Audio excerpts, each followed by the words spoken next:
Citi Field in New York, the New York Mets play the Chicago White Sox. New York Mets baseball on SNY is brought to you by Citi, preferred card of the New York Mets. By Bob's Discount Furniture. Shop in store or online at mybobs.com. By Kia, take advantage of Memorial Day weekend with great lease deals during the Kia Summer Sales Event. By the State Farm agent of the game, John Garfinkel of Brooklyn. Contact John at johngarfinkel.com. And by Cadillac. Visit CadillacTristate.com for exceptional offers. Well, national holidays and baseball, they go together. And the Mets today celebrating Memorial Day, when we remember the fallen and celebrate those who defend our country. Baseball and Memorial Day. And a pleasant good afternoon, everybody, and welcome to Citi Field. Gary Cohen, Ron Darling with you today as the Mets open a 3-game series against the Chicago White Sox. And the Mets, after an emotional weekend against the Dodgers, in which so much happened, and we'll talk more about that later, losing 2 out of 3 games. Now they get the quick turnaround, the 8 o'clock start last night, the 1 o'clock start today. And it's a little bit of a different feel with the White Sox, a kind of a lesser-known opponent in town. This is when baseball players really have to kick it in gear. You're right, Gary. The Nats, then the Dodgers, a huge series with a lot of things going on. And I always thought that Memorial Day for baseball players is one of those look-in-the-mirror kind of holidays. If you're having a good start, you want to keep that going. If you're really off to a bad start, then you have to start looking in the mirror and figuring out how to change it. Usually the best person to do that is the starting pitcher for your team the next day. He can get you off to a good start. But we're talking about Matt Harvey, who's not really worried about the team, he's really about picking up himself. And in terms of Harvey, the Mets are looking for just the minimal kind of positive outing, just to give them a sense that he's headed in the right direction after so much turmoil over the last few weeks. All athletes go through slumps. When they go through slumps, it's lack of confidence. Matt is at the bottom of the barrel right now, and the only way to build confidence is to pitch. If he has an option, if through 5 or 6 innings that he's pitching well, it might be one of those cases he prematurely takes him out just so he can build for the next start. Well, the Chicago White Sox make only their 2nd ever trip to Flushing to play the Mets. They split a couple of games here 3 years ago. It's a White Sox team that was flying high 3 weeks ago, 23-10, a 6-game lead in the American League Central. They've lost 14 of 18 since. Along with the Philadelphia Phillies, probably the greatest story in baseball when they started in April. It really has come down to their pitching, though. In April, their ERA was sub-3. In May, it's over 4. So really, it's their pitching that's let them down. They're still hitting about the same. And they had a horrible weekend in Kansas City where their bullpen let them down 3 straight days. On the mound for the White Sox today, the best not known pitcher in baseball in Jose Quintana. He's a left-hander we don't know about. He's been fantastic, as you see, over those 33 starts. Yoenis Cespedes, though, owns this left-hander. Cespedes 9 for 15 with 4 home runs against him. We'll see if he can keep that going today. On Memorial Day in New York, it's the Mets and the White Sox. All the action on SNY.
NY is brought to you by USAA. For those who gave everything that we may breathe free, we honor you. Get to Citi Field Saturday, June 18th. Watch the Mets take on the Braves at 8:15 p.m. Multi-platinum pop artist Andy Grammer will perform following the game as part of the Mets post-game concert series presented by Budweiser. Admission to the concert is included in the price of the game ticket. For tickets, visit Mets.com/concerts. Now time for greater coverage of baseball, brought to you by T-Mobile. Steven Strasburg went to 9-0 on the season with 6 good innings yesterday for the Nats as they moved a game in front of the Mets. Ben Zobrist tearing it up for the Cubs. They won their 5th in a row yesterday. They're now 20 games over 500. And with Christian Yelich and Giancarlo Stanton sporadically in and out of the lineup, Marcell Ozuna has picked up the slack. And the Marlins are 2 games over 500 with Ozuna reaching base 36 straight games. What can Matt Harvey do today to help the Mets? We'll find out when we come back.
This is the view you get of Matt Harvey throwing to Rene Rivera.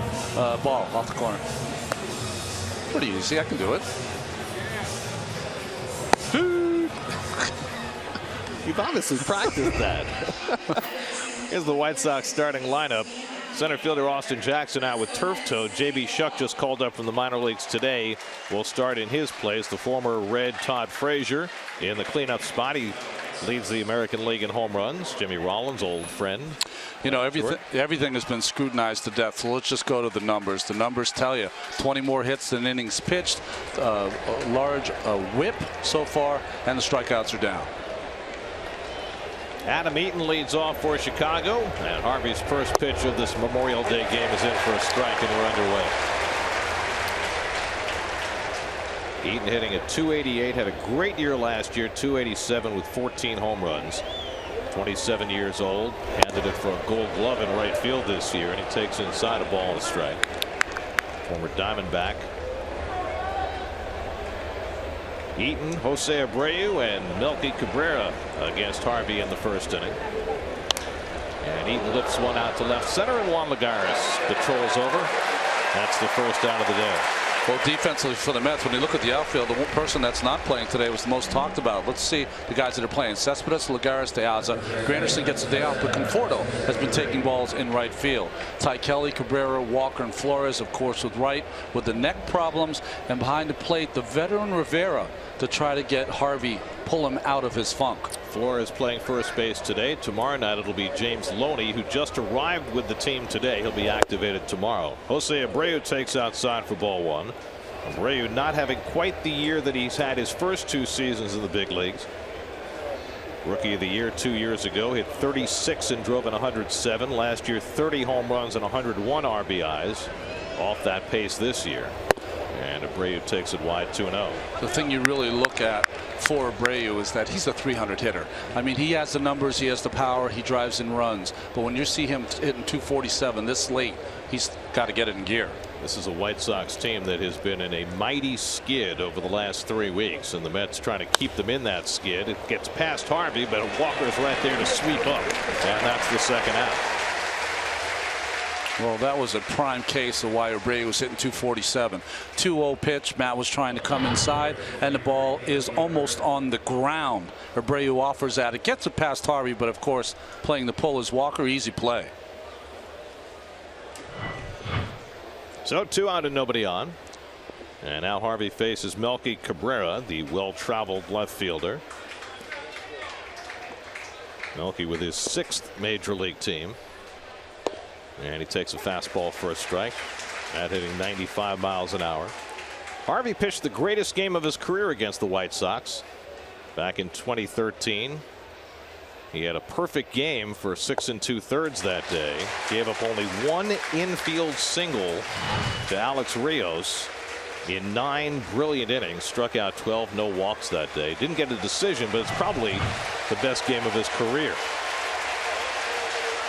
And Cabrera goes down on the fastball, and Matt Harvey off to a terrific start. Retires the side in order in the opening inning. Mets come to bat against Jose Quintana when we come back.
The Mets, an odd look today. First start in 2 weeks for Alejandro De Aza. Ty Kelly gets his 3rd start at third with David Wright out with the neck problem. Juan Lagares will lead off. He's been the Mets' hottest hitter the last several days. And he takes a fastball strike from Jose Quintana. Well, Quintana is 8 of his 10 starts, 2 earned runs or less, and he and Sale, when they start a game for the White Sox, 15-6. When they don't, the White Sox are 12-18. Sale was in line for his 10th win yesterday before the bullpen gave it away in Kansas City. Lagares on this homestand so far, 4 for 9 with a couple of home runs. Juan hitting a .293 for the year, .333 against left-handers.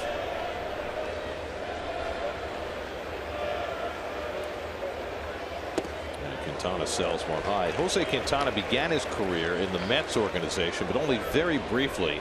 He pitched 3 games for the Mets in the Venezuelan Summer League in 2006. Then he was suspended for performance-enhancing drugs, and the Mets released him the next year. He would then sign with the Yankees and get his career restarted. Broken back grounder. Jimmy Rollins hurries in to get it, and the throw-in time to get Lagares one away. Very strange to see Rollins wearing number 7 in a White Sox uniform instead of number 11. Just the defense for the White Sox. Scores light defense. Adam Eaton, the outfield, 7 outfield assists already this year.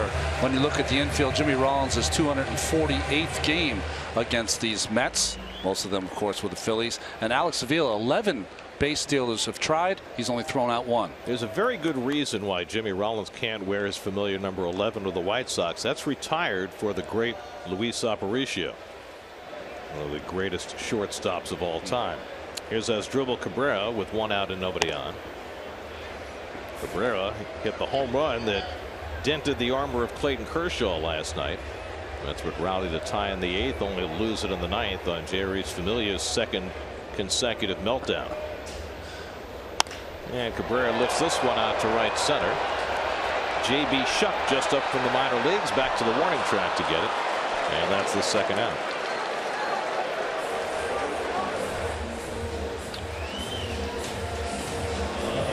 That ball carried by Cabrera. Well, the Mets are dealing with a lot of issues right now. Certainly the David Wright physical issues continue to be a concern. Darno and Duda out of the lineup. They're bringing in James Loney to try and help that situation at first base. This is a guy who's not a problem at all.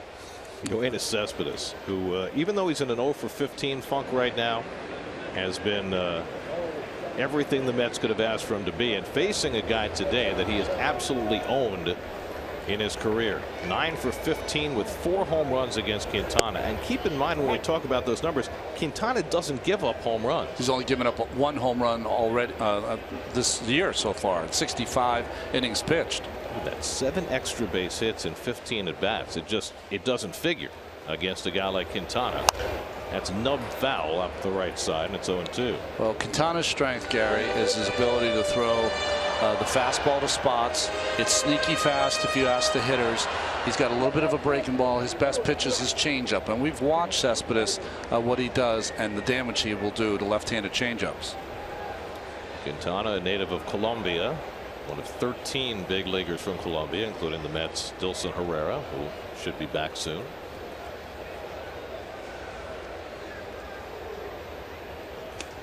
And that sails high.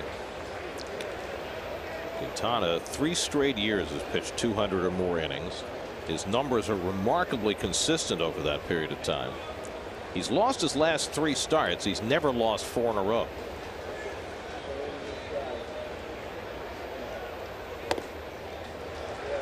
Two and 2 to Cespedes, with Neil Walker hitting cleanup on deck.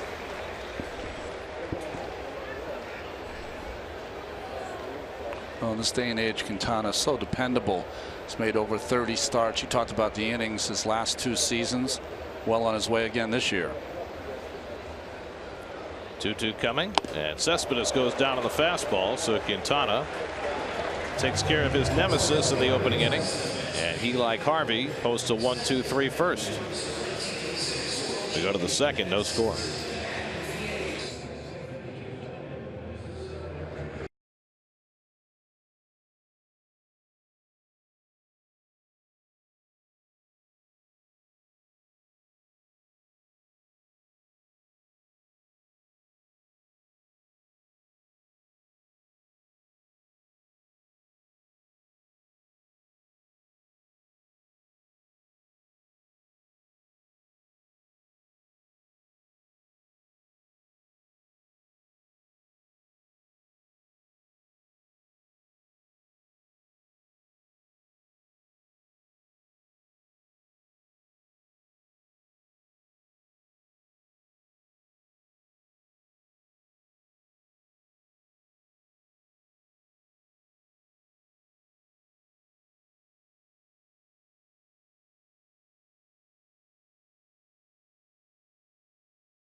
Day, we remember the fallen and celebrate those who provide service to our nation.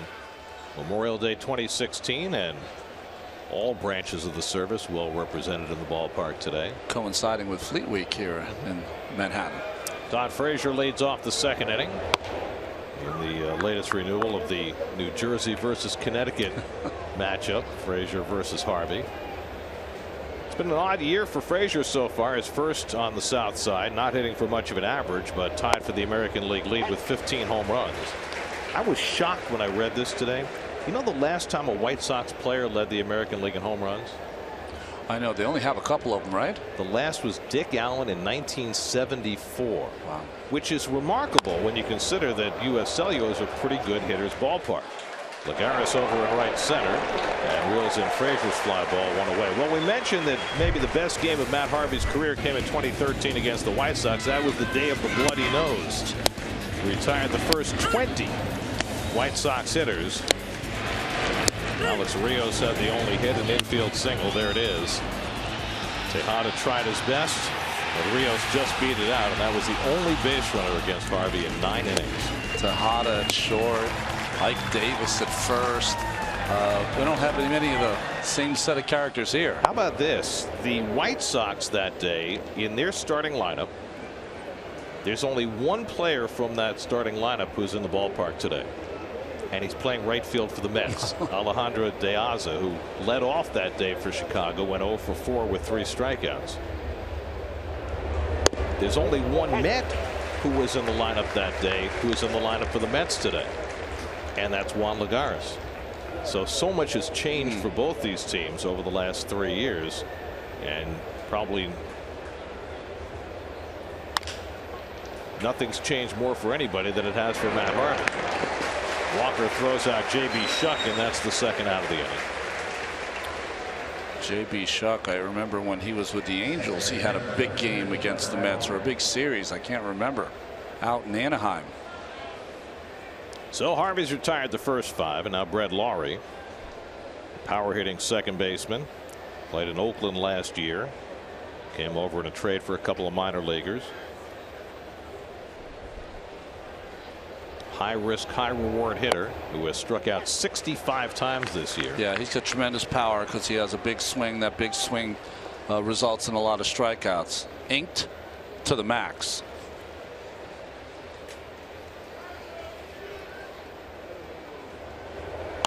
And Lawrie fouls back the fastball. Matt's been consistently 94 to 96 in the early going. But I like so far his pitchers have a little purpose. Rivera calling for the ball inside. The ball was inside. Correct me if I'm wrong. This is the first time Rivera has caught him. Yes. You're not wrong. So far, looking like a nice combination. And Lawrie takes it high. 98 from Matt. Might be the first time we've seen that number this season. Maybe it's something about the pale hose.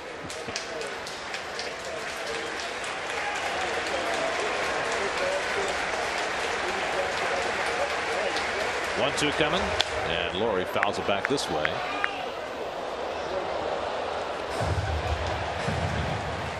You're saying it's physically impossible for the ball to get in this booth. I'm going with that. Okay.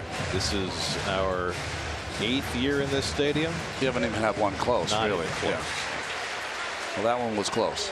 Now tomorrow, when we sit out in the stands, we'll have a better chance. 1-2 for Matt.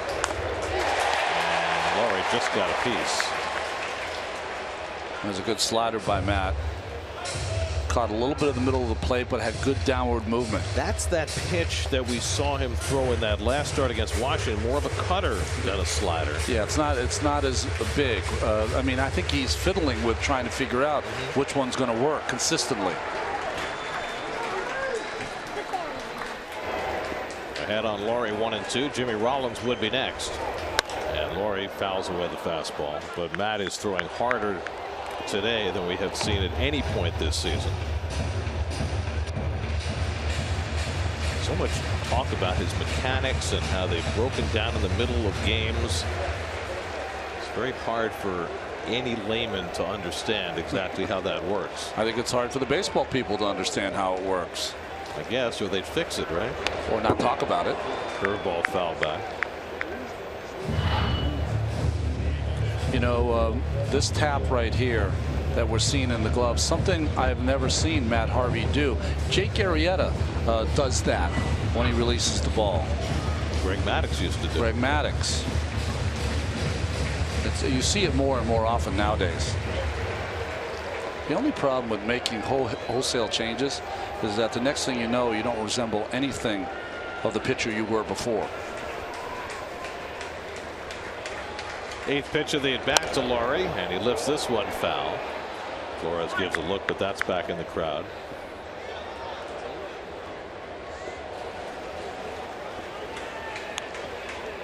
Lowry, like not a lot of major leaguers, but I see a few of them now with the mouthpiece when they hit. He's got the mouthpiece, he's got the glasses, he's got the eye black, he's got the tattoos. Just needs a little more contact. And he gets contact, but not the kind he wanted. That would hit him right on the arm. And he's going to be called out for swinging at the pitch.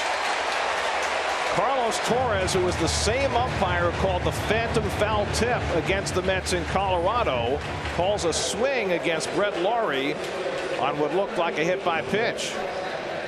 I don't know if he had help from the first base umpire Sam Holbrook, but that ends the inning. It's a strikeout for Harvey.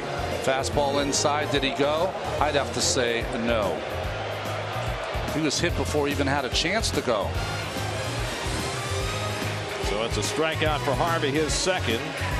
2 perfect innings for Matt to start his day. No score at Citi Field.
We go to the bottom of the second, no score, and on a day when it was supposed to rain all day, the sun has come out.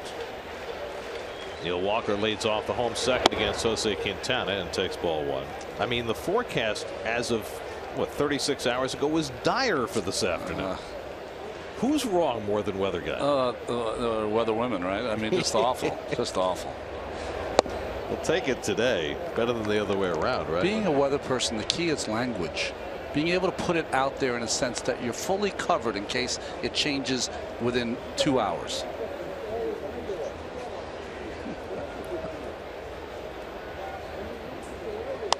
I think ultimately weather people are like hitters in baseball. 3 out of 10 is good. I think the key word, Gary, is chance. There's a chance of rain. There's a chance of sunshine. There's a chance you could grill outside. You might have to stay inside and watch the ball game. There's a chance I could win lotto, too. That's that. Right there. Never know. 1-2 to Walker, and he lays off. Walker's been swinging the bat well, hitting .343 over the last 10 games, and especially as a right-hand hitter, which just continues to amaze based on his numbers from the last 5 years. But he's hitting .324 from the right side. Already has 4 home runs from this side of the plate.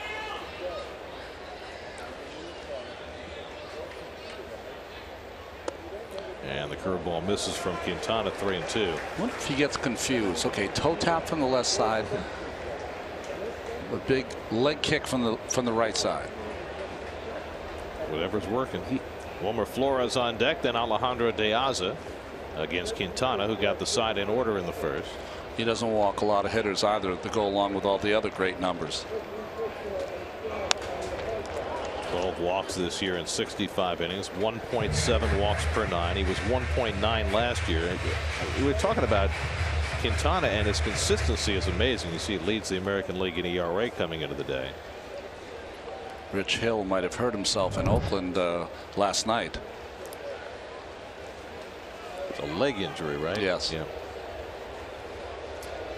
3-2 coming, and Walker goes down on the fastball away. Second strikeout for Quintana, and he's retired the first 4.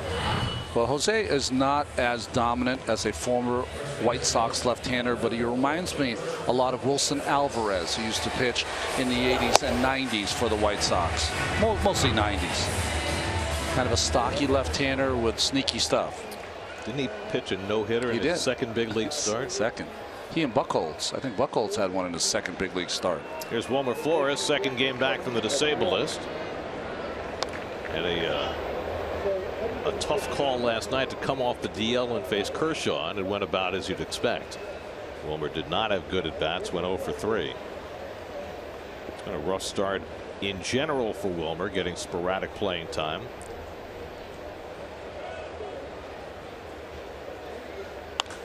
That's drilled foul. It looked for a few days with Duda out for the long term as though Flores might get the first base job handed to him, but with the acquisition of James Loney, now it looks like that'll be more of a platoon situation when Loney's activated tomorrow. Mets face right-handers in the next 2 games of this series. Matt Latos tomorrow, Miguel Gonzalez on Wednesday. Well, you only get so many chances in major leagues to show what you're worth, whether you're an everyday player, whether you're a part-time player.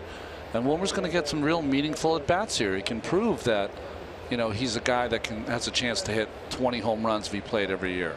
All year, sorry. Of course, the other piece is that there's every chance David Wright's going to have to go on the disabled list in the next couple of days.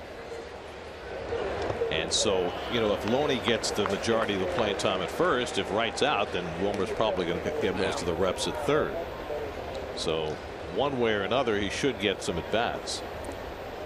David's neck problem is a mystery right now. Nobody seems to know where it came from, what exactly the diagnosis is. We should know more by the end of the day, but nobody's really said anything definitive yet.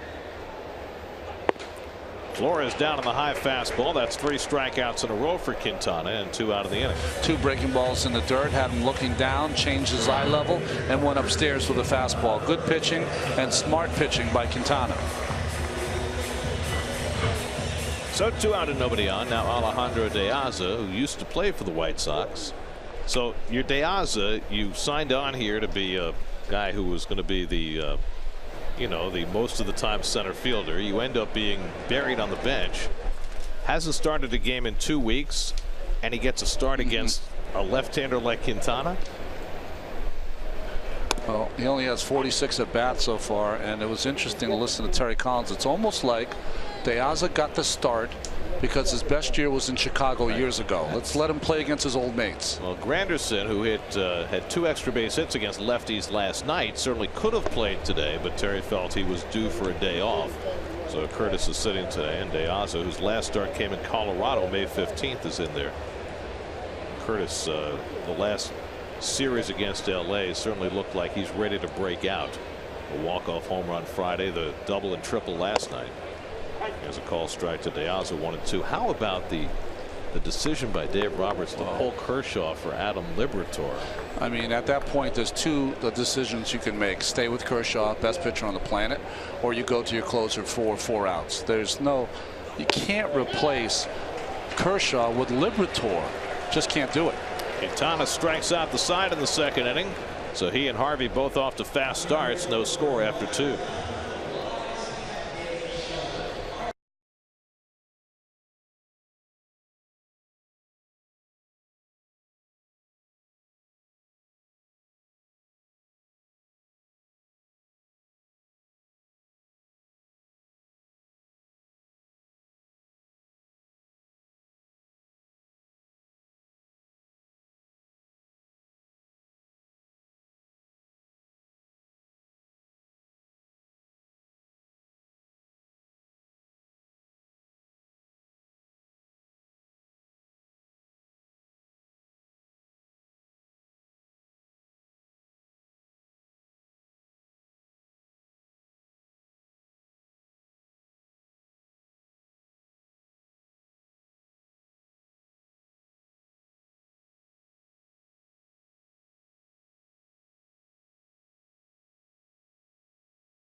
Friday on June 17th, when the Mets face off against the Braves at 7:10. All fans in attendance will receive a Neil Walker t-shirt courtesy of McDonald's.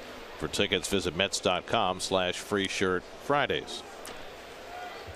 Well, after watching his former running mate abuse the Mets for the last 3 days, the Mets get to entertain Jimmy Rollins this afternoon. Presidential season, Gary. You had me a little afraid there.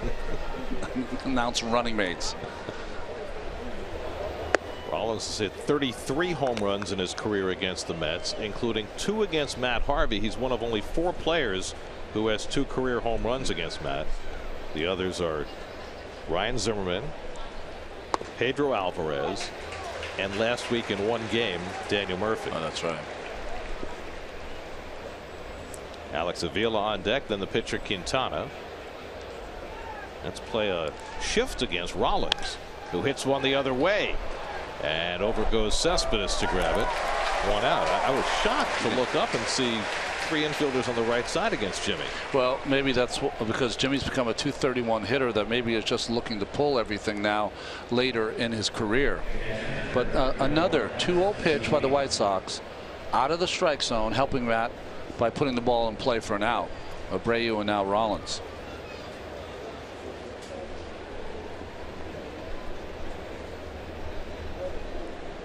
So 1 out and nobody on. Now Alex Avila, the former Tiger, whose career has really been short-circuited by concussions over the last few years, hitting just .203 for the season.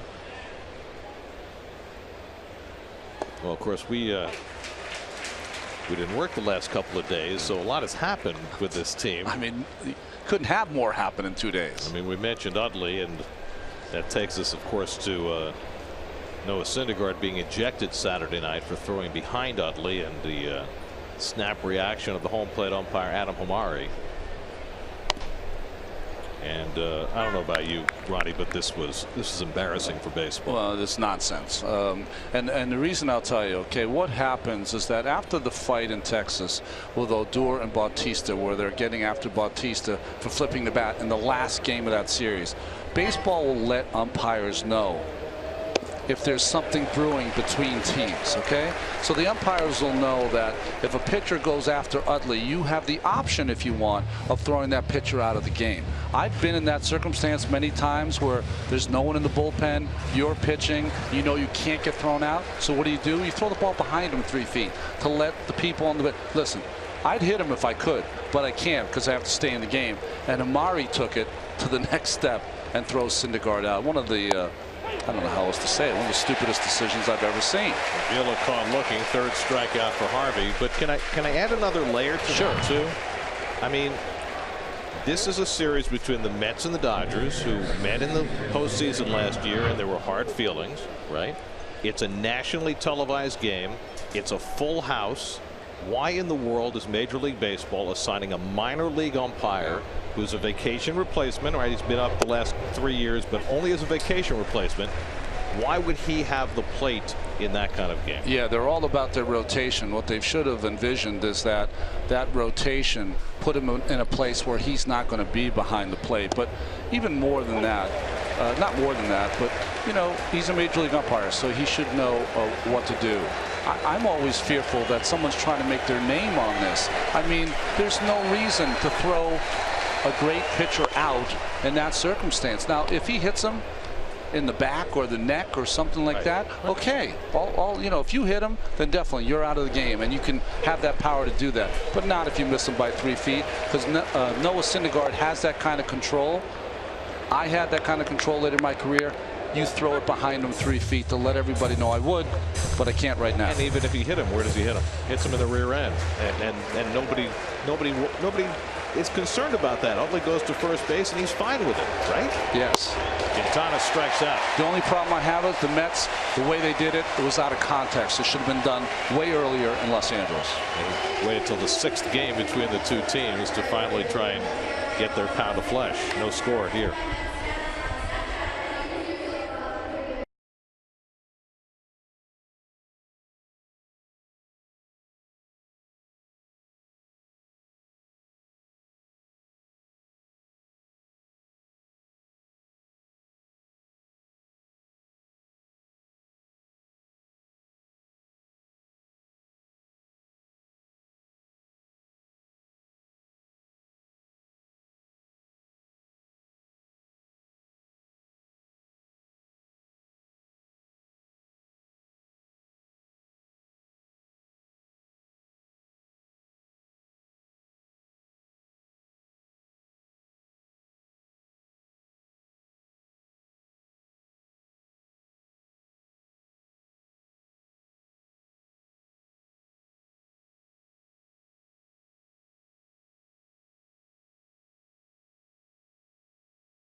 Premium. Watch every out-of-market game live in HD on over 400 supported devices. MLB.TV Premium includes a free subscription to At Bat Premium.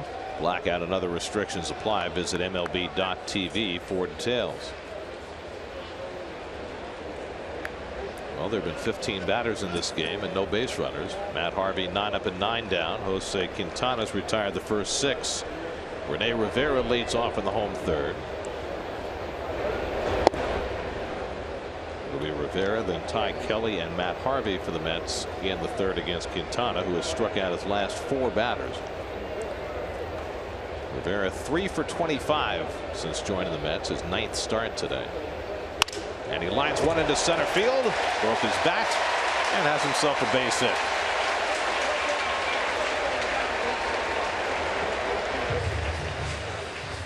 So the initial base runner of the game, a broken bat single for Rivera. Supposed to be a fastball away, cuts back inside and breaks the bat of Rivera, who dumps it into center field. The shards of the bat went all the way back to the backstop, hit into the concrete wall. Better that than having it hit you in the neck like it did with Clayton Kershaw last night. I don't think I'd ever seen that before. Guy hitting himself in his own neck with his broken bat. It seemed to stun him more than anything. It certainly didn't affect his pitching. Here's Ty Kelly looking for his first big league hit, making his 3rd start today. Switch hitter batting right.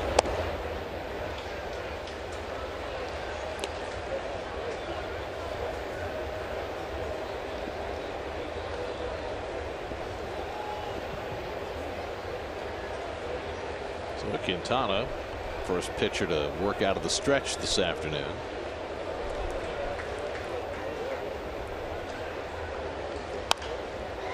Kelly fouls away the fastball, 1-1. Well, we've seen a steady stream of these kind of players coming from Las Vegas. Danny Muno, Daryl Siciliani, Josh Satin, Ty Kelly now, guys who are on base guys. Take a lot of pitches to get into the at bat.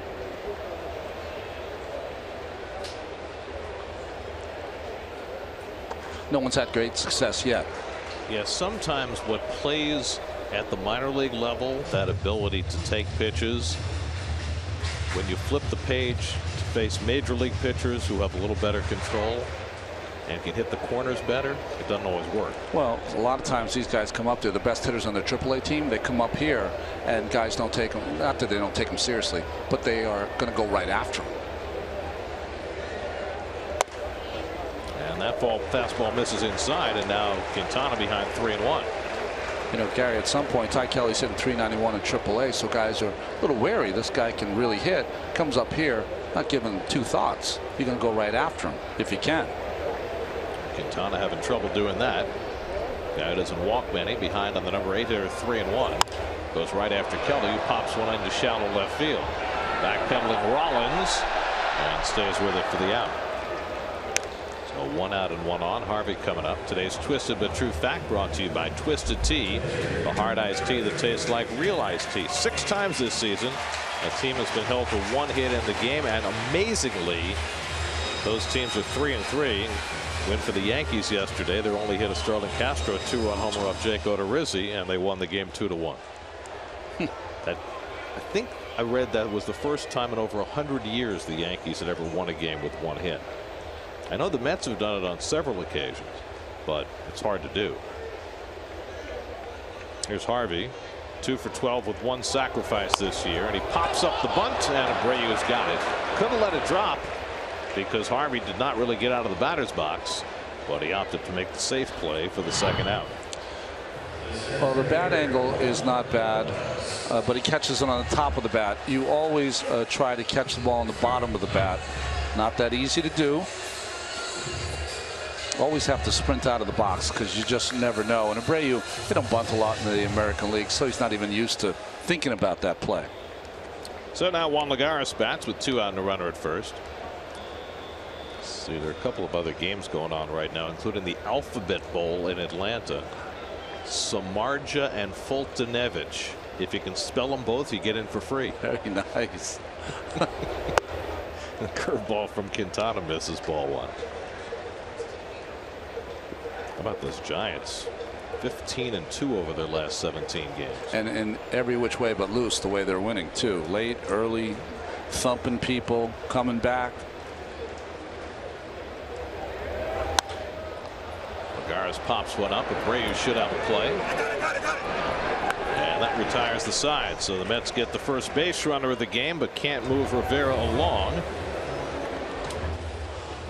That gets us through 3 with no score on this Memorial Day. First Data salutes those service members who made the ultimate sacrifice in defense of our nation. Today and every day, we are grateful for the service of the entire military community. First Data salutes our veteran of the game. Let's join our public address announcer, Alex Anthony. Ladies and gentlemen, First Lieutenant Thomas DeAguardi of the United States Marine Corps has served our country for 5 years, including tours in support of Operations Iraqi Freedom and Enduring Freedom. Please welcome Thomas DeAguardi, who joins us now on the field. Thomas is receiving a challenge coin from Mets outfielder Curtis Granderson. And Secretary of the United States Navy Ray Mabus will now present him with an American flag that has flown over Citi Field. Let's hear it for our veteran of the game, Edison, New Jersey native and lifelong New York Mets fan, Thomas DeAguardi. First Data salutes those who serve.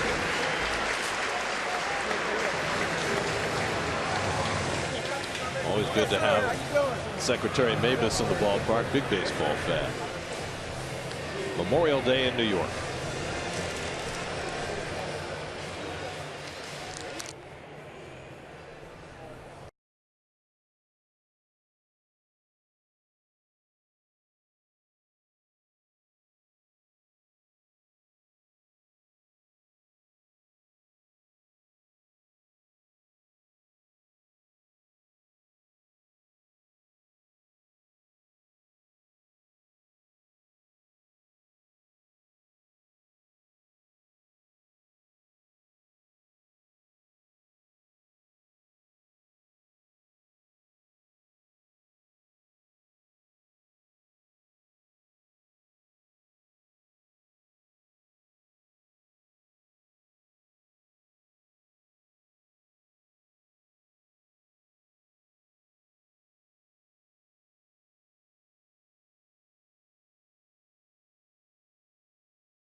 Fourth inning, second time through the batting order for Matt Harvey. Adam Eaton leads off and takes a strike. Eaton flied out to center his first time up. So let's see, Matt's now thrown 12 innings in his career against the White Sox and allowed 1 base run. Where is Alex Rios? Well, he's got some late life on his fastball. We haven't commented yet, but he's got thrown 3 or 4 excellent changeups. His breaking ball he's still trying to find. That's a better one there.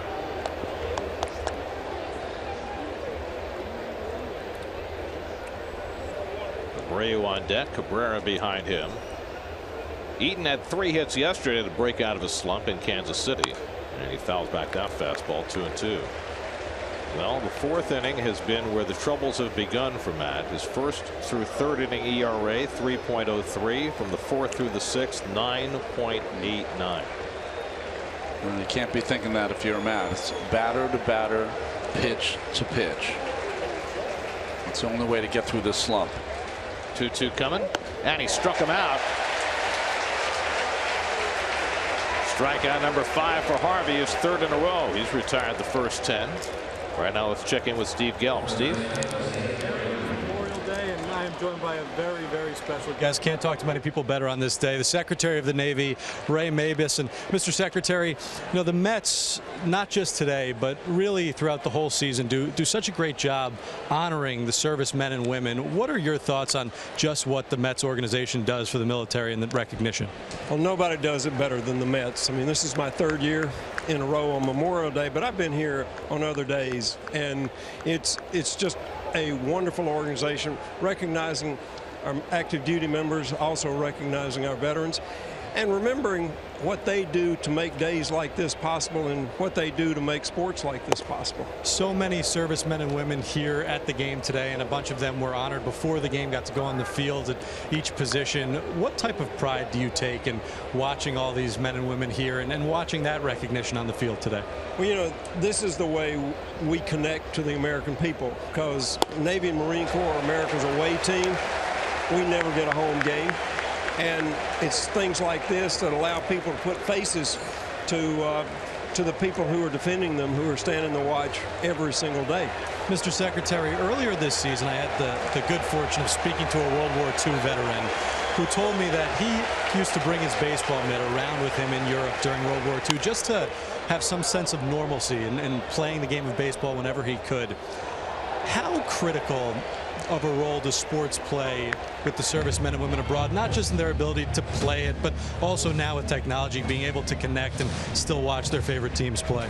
It's incredibly important. I named a ship, I get to name all Navy ships. I named a ship the USS Cooperstown after the Hall of Fame because 10% of the members of the Hall of Fame served in our military. And we give an award every year, the Bob Feller Act of Valor Award, named after the great Indians pitcher who enlisted the Navy the day after Pearl Harbor.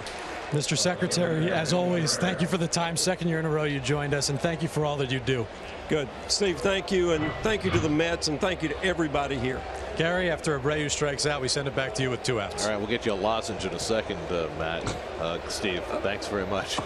Matt Harvey, meanwhile, is retired 11 in a row, struck out the last 4. And Melky Cabrera lifts 1 foul. I found it very interesting. One of the last times Steve did a report on a Matt Harvey start here as he walked off to a cascade of boos. That happens. With 2 strikes in Abreu, the crowd got into it. They started clapping, anticipating a 3rd strike. Bouncing ball. Walker comes in to get it.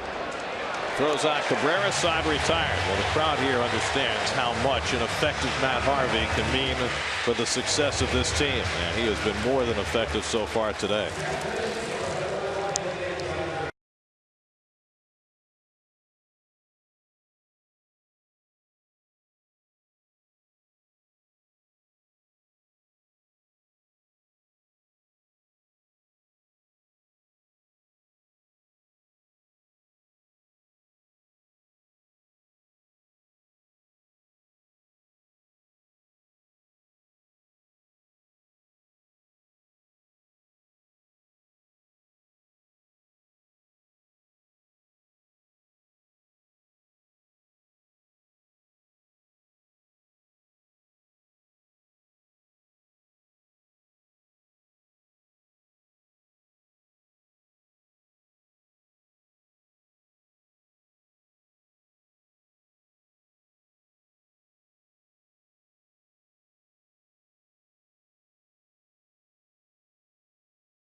Scenes off the field and away from the game in the SNY.TV digital series, The Amazing Life, presented by Coca-Cola. Check out new episodes at SNY.TV/Coca-Cola.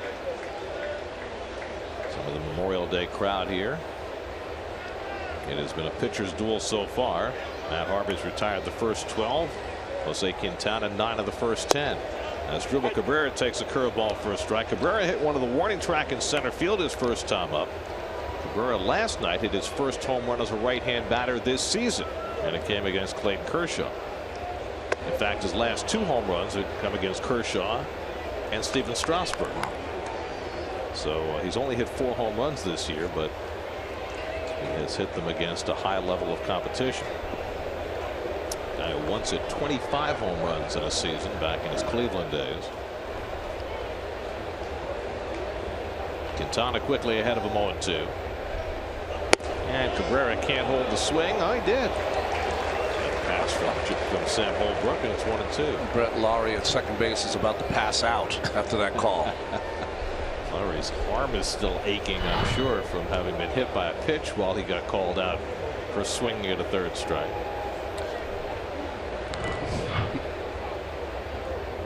Cespedes on deck. Cabrera takes the sinker wide, 2-2. Cespedes and then Walker behind him as Mets try and break through here in the 4th.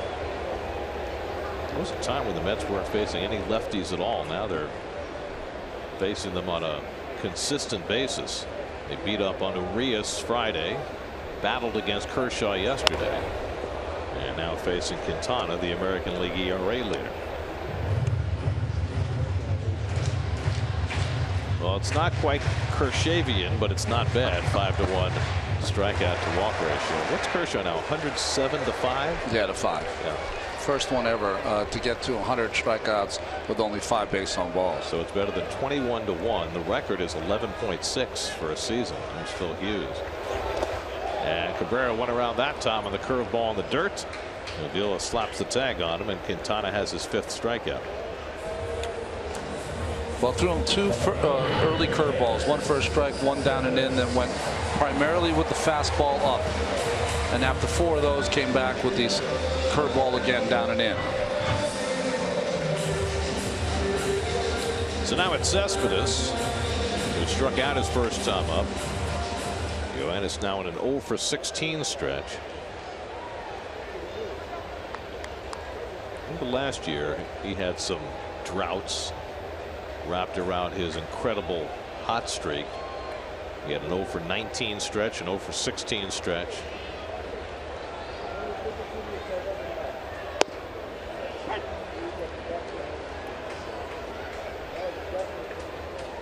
He's such a dynamic player, but from time to time he's going to get into these funks.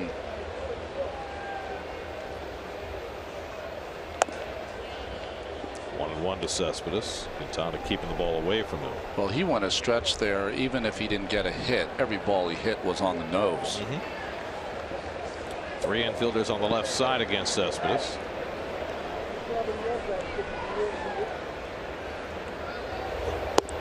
And the second baseman Lawrie not only on the left side, but he's on the outfield grass. But you can play this kind of shift with Lawrie because he's played a lot of third base. He has that kind of arm strength.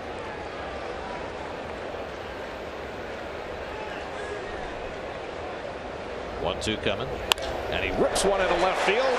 So much for the offer. Cespedes has the Mets' second hit of the day. He's having some fun with his countryman Jose Abreu. Well, high fastball fooled him once, not fooling him again.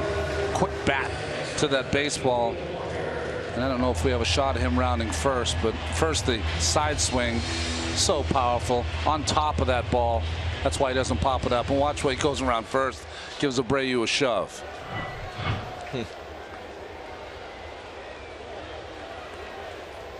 Cespedes a year older than Abreu. They've known each other for a long time. Days playing together back in Cuba.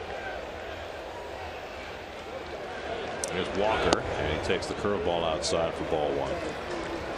So Cespedes now 10 for 17 against Jose Quintana. Quintana just happy that one stayed in the ballpark.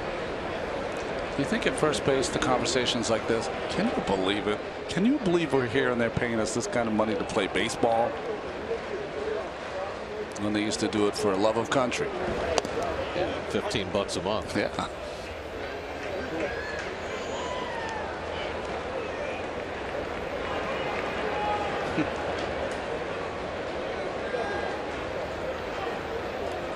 Well, it's certainly more than hi, how are you?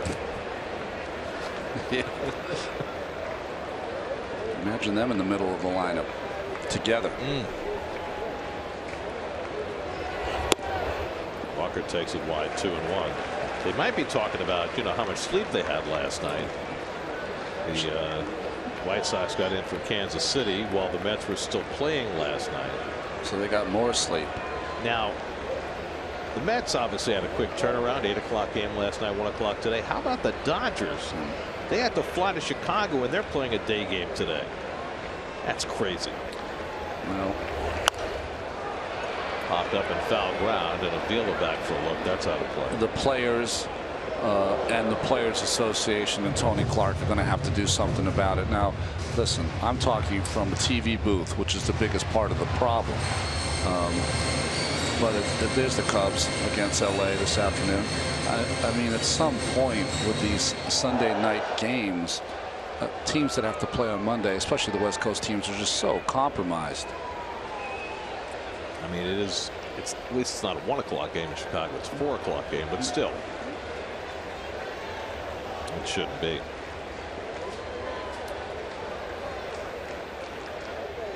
Cespedes at first and 1 out, 2-2 to Walker. And Neal takes it wide. Really good at bat for Walker, who wound up striking out his first time up, but he's looking more locked in like he did the first 3 weeks of the season over these last couple of weeks. Hello. Love the sunglasses. Let's see if he goes with a changeup here, 3-2. He needs a ground ball. Let's see if Cespedes runs here on 3-2. Breaking ball. Not going, and the curveball misses for ball 4. And there's the first walk given up by Quintana. And the Mets get a runner into scoring position for the first time. Neil Walker might be one of the only players I've ever seen who has a really good eye who never walks. Or rarely walks. Well, remember early in the season he wasn't walking at all. Of course, he got off to such a fast start with the bat. So a chance for Wilmer Flores with Cespedes at second and Walker at first.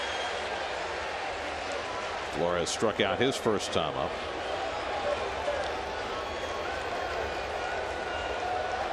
This is only the 8th game ever played between the Mets and the White Sox. Interleague play began in 1997. It's the 20th year, and only the 8th game these two teams have ever played. They had a series in 2002 in Chicago, and then in 2013 they played 2 here and 2 there. That's it.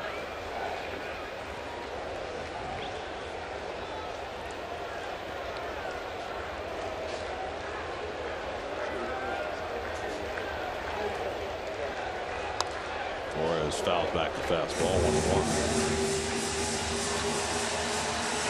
Well, the Mets continue to ride the bottom of the major leagues, hitting with runners in scoring position. And that's gone up a little bit. Yep.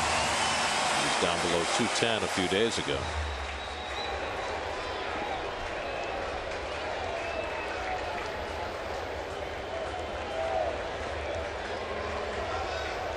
Laurie, the second baseman, trying to keep Cespedes close.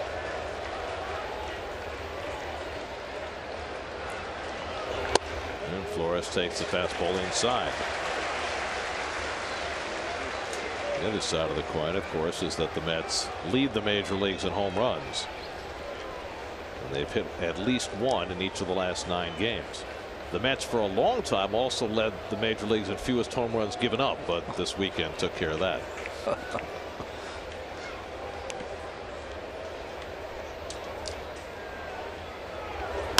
Pulled down to third, should be 2. Frazier to Laurie and on to first for the 5-4-3 double play that gets Quintana through the inning. So the Mets got a runner into scoring position for the first time, but the White Sox go around the horn. We're through 4, no score.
White Sox hitters this afternoon. And he'll take on Todd Frazier leading off in the 5th.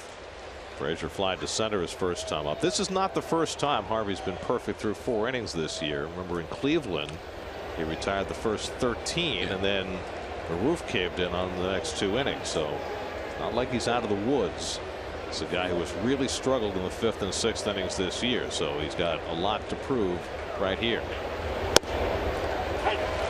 5th inning brought to you by your Tri-State Ford dealers who invite you to test drive a new Ford. You'll discover why Ford is the total package. Frazier, Shuck, and Laurie for the White Sox. And a good changeup by Matt in on the right-hand batter, and it's 0-2. Did you see Rivera get down on his knee? That's a pitch that Zimmerman and Rendon hit out in his last start, imploring Matt to get that ball down in the strike zone. He did leave it up, though. But at least he got it in, unlike against those other 2 guys. Reached for and tapped right at Walker, down to 1 knee. And he throws out Frazier, 1 away. JB Shuck coming up. Let's check in with Steve. Gary, we've seen Neil Walker go down to 1 knee multiple times this season when he fields a ground ball at second base. It's actually something he picked up working with Bill Mazeroski when he was with the Pittsburgh Pirates. Walker came up as a third baseman and was making the transition over to second. Who better to work with than Mazeroski? And what he described to him was that you have so much more time at second base than you think you do. Certainly a lot more than you have at third base. So the most important thing is catch the ball, secure it, and get rid of it. And his interpretation, Neil Walker's, was get down on 1 knee when you can, because 1 out of 100 times that ball might hop up and hit you in the chest.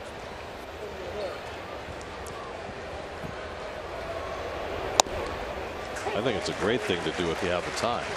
Well, what it is, it's attention to detail. It's buttoned up. It's making sure that if anything bad happens, you're in front of the baseball. You know who used to do that was Wally Backman. You played with him. Wally Backman used to do it. Dougie Flynn used to do it also. One of the best fielding infielders the Mets have ever had. Won a Gold Glove at second base, Doug Flynn. 2-1 to Shuck, who was just called back from the minor leagues today. Started the year with the White Sox. 0 for 10 on the season. And he rips one into right field, and the White Sox have their first base runner. So just as in Cleveland, after retiring the first 13, Harvey gives up a hit.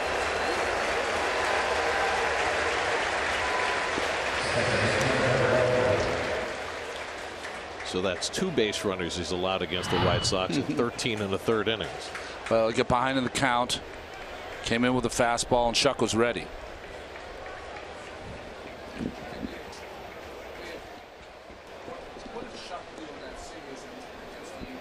So Shuck has his first base hit of the season for the White Sox.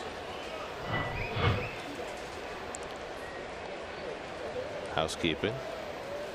Always good to have a Gold Glover picking up your garbage. He gave it back to them, but for some reason I feel like that's going to be back on the field at some point.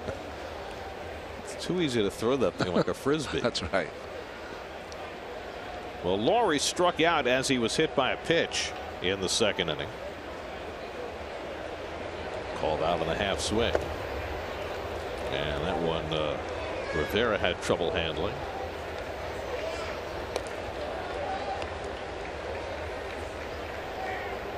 So now Harvey pitching out of the stretch for the first time today. Good point.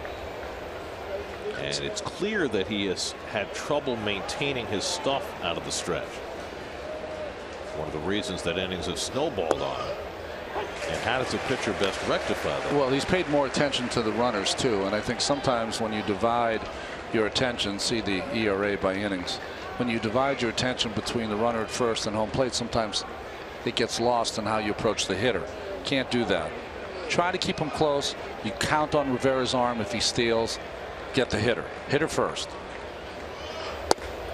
1-2 to Laurie. Does 98 from the stretch. Well, Matt had not thrown a pitch at 98 miles an hour or more this entire season. And he's hit it a few times already today. So that certainly is a good sign. He struck out 6 this afternoon. Laurie lines one, caught by Flores. It'll be a double play. Side retired.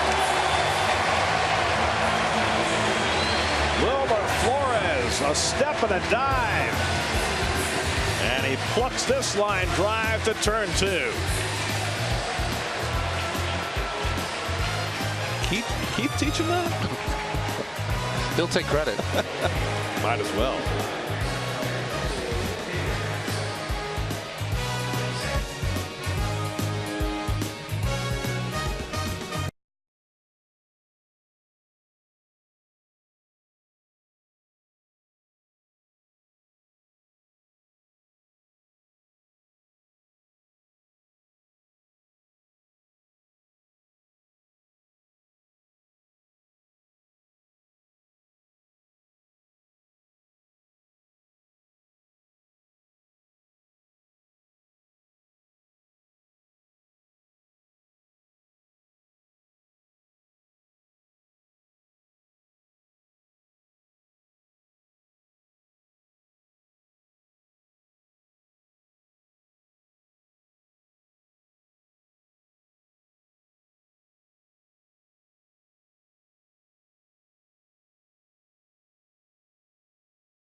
Pitchers have been splendid. Matt Harvey's given up 1 base runner over 5 innings. Jose Quintana 2 hits and a walk over 4. It's a long day for everybody. That's right. Alejandro De Aza leads off for the Mets in the home 5th. And the former White Sox outfielder takes up and in for ball 1. De Aza struck out his first time up. Rene Rivera on deck, then Ty Kelly for the Mets in the home 5th. Very different looking lineup for the Mets these days, with Wright out and Duda out and d'Arnaud out and Granderson getting the day off and Conforto sitting against the lefty. Fly ball caught by Shuck in center, 1 away. By the way, speaking of Conforto, Terry Collins mentioned it in his pregame press conference, and Michael confirmed it to reporters later. He's taken a couple of days of fly balls in right field. And that's important because one of the reasons why Conforto has not played against the lefties isn't only because he struggled against lefties. It's because if you sit Granderson down and put Conforto in the lineup, there's really nobody in that group who's played right field other than Lagares, whose glove you want to keep in center field. So it makes perfect sense for Conforto to take some fly balls in right, which I think they intended to do in spring, but it kind of got away from them. Well, they had about 2 weeks ago an idea about him taking ground balls, and they nixed that after about 48 hours. And I think that's a good idea. Playing another outfield position shouldn't be too much of a stretch for him. Conforto said today he is fully prepared to play right field if needed, so that's certainly a positive. 0-2 to Rivera, who had a broken bat hit his first time up, and he takes the curveball at his feet, 1-2. Just to give the Mets more options. Well, the less players you have available, the more your everyday players have to be able to be versatile.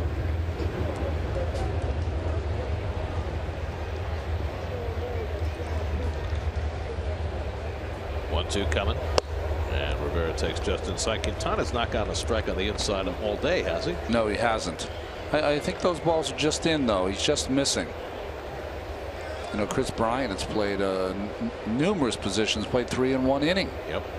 Played some shortstop, both corner outfield. including his natural third base spot. But you know, the Cubs are a perfect example. They've got so many people they're trying to fit into the lineup that the more versatile they can be, the better off. Well, also they're doing something that I never thought would come out of my mouth. Sometimes Anthony Rizzo is not playing against left-handers because he's batting $1.50. So that's why Bryant had that start at first base the other day to get Solaire's bat in the lineup. 2-2 to Rivera. And he pops this one foul. Abreu takes a look, but that's out of play. Rizzo's funny against lefties because he's had good years against lefties and bad years against lefties. Last year he had everybody. Well, he did. I mean, you can make the argument he was one of the most valuable players in the entire league. All of baseball, really.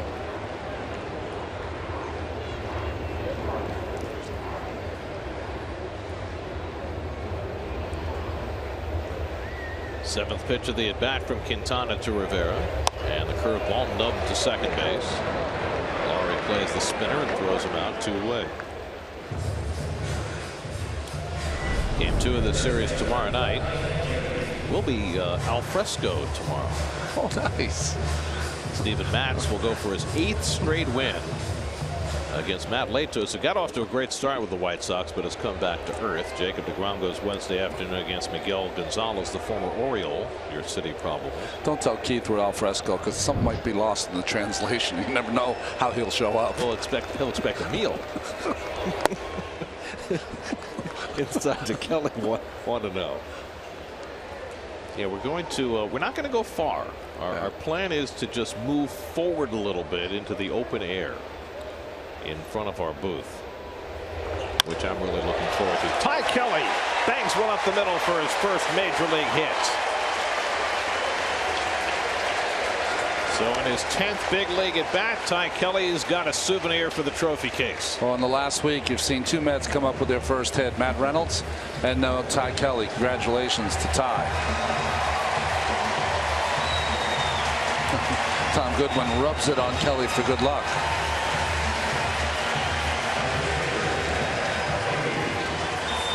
Bartolo Colon, that's why they always fake throwing one into the stands. Bartolo did it this time. Fastball right down the middle, and that short stroke from Kelly, what AAA in Vegas has seen all summer long, or spring long. That's the swing that got him a .391 batting average in the Pacific Coast League. So Kelly has the Mets' 3rd hit of the game. And now Matt Harvey, who tried to sacrifice but popped it up his first time up. And Matt fouls it away. He's got a simple swing. Just brings it back. Little leg movement into it. And very short swing. Not going to hit for a lot of power, but he's a base hit guy.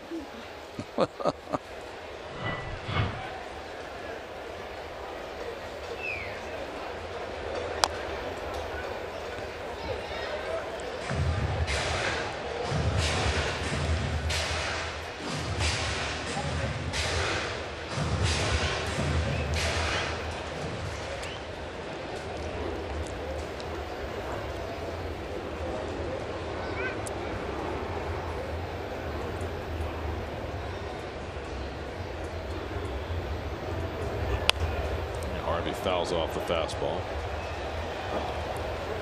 Well, it has certainly been refreshing to watch Matt on the mound today. What I'd like to see is Matt to have 3 or 4 at bats in this game. That would mean something.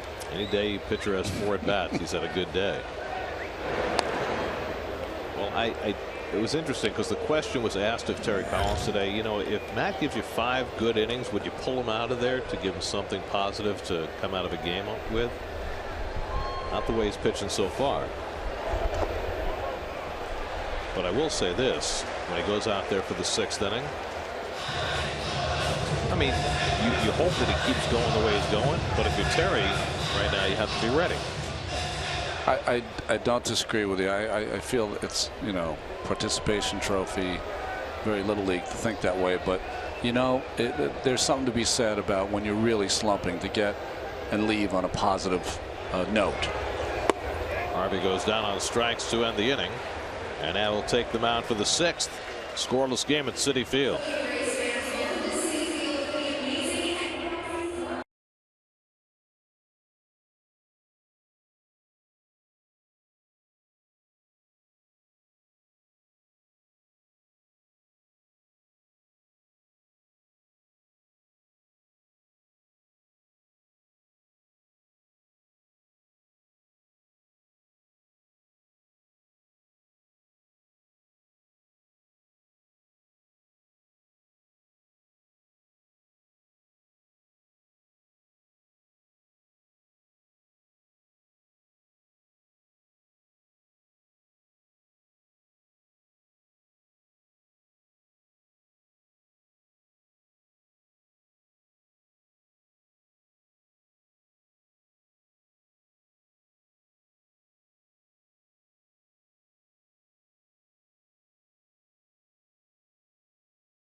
Game Matt pitched 3 years ago against the White Sox, so we figured we'd go back, look at him that day versus today. Well, everything has been analyzed to the max. So when you see on the left side, the ball and hand are in the glove. On the right side, his hand is coming out of the glove, patting the glove before he delivers the baseball. And if we continue, you'll see Matt on the left side reaches right out to second base, does not wrap the baseball. Today, he is wrapping the baseball ever so slightly. That's a big change we've seen. Follow through with a little higher right hip on the left side, a little lower right hip. That's very technical. And Matt, as you can see from this, much bigger athlete now than he was in 13. Well, the results today have been similar to those 3 years ago when he threw an extraordinary 9 innings against the White Sox, allowing just 1 base runner. He's had just 1 base runner today through the first 5. And that one was erased on a line drive double play. Jimmy Rollins, the number 7 hitter, leads off in the top of the 6th. Rollins flying to left his first time up and takes a fastball for a strike. The 6th inning has been kryptonite for Harvey this year. His earned run average in the 6th is over 17. Right into the shift. And it's had Rollins play it perfectly, and Walker throws him out, 1 away. Let's check in with the studio for a game break. Gary Apple, brought to you by your local Honda dealers.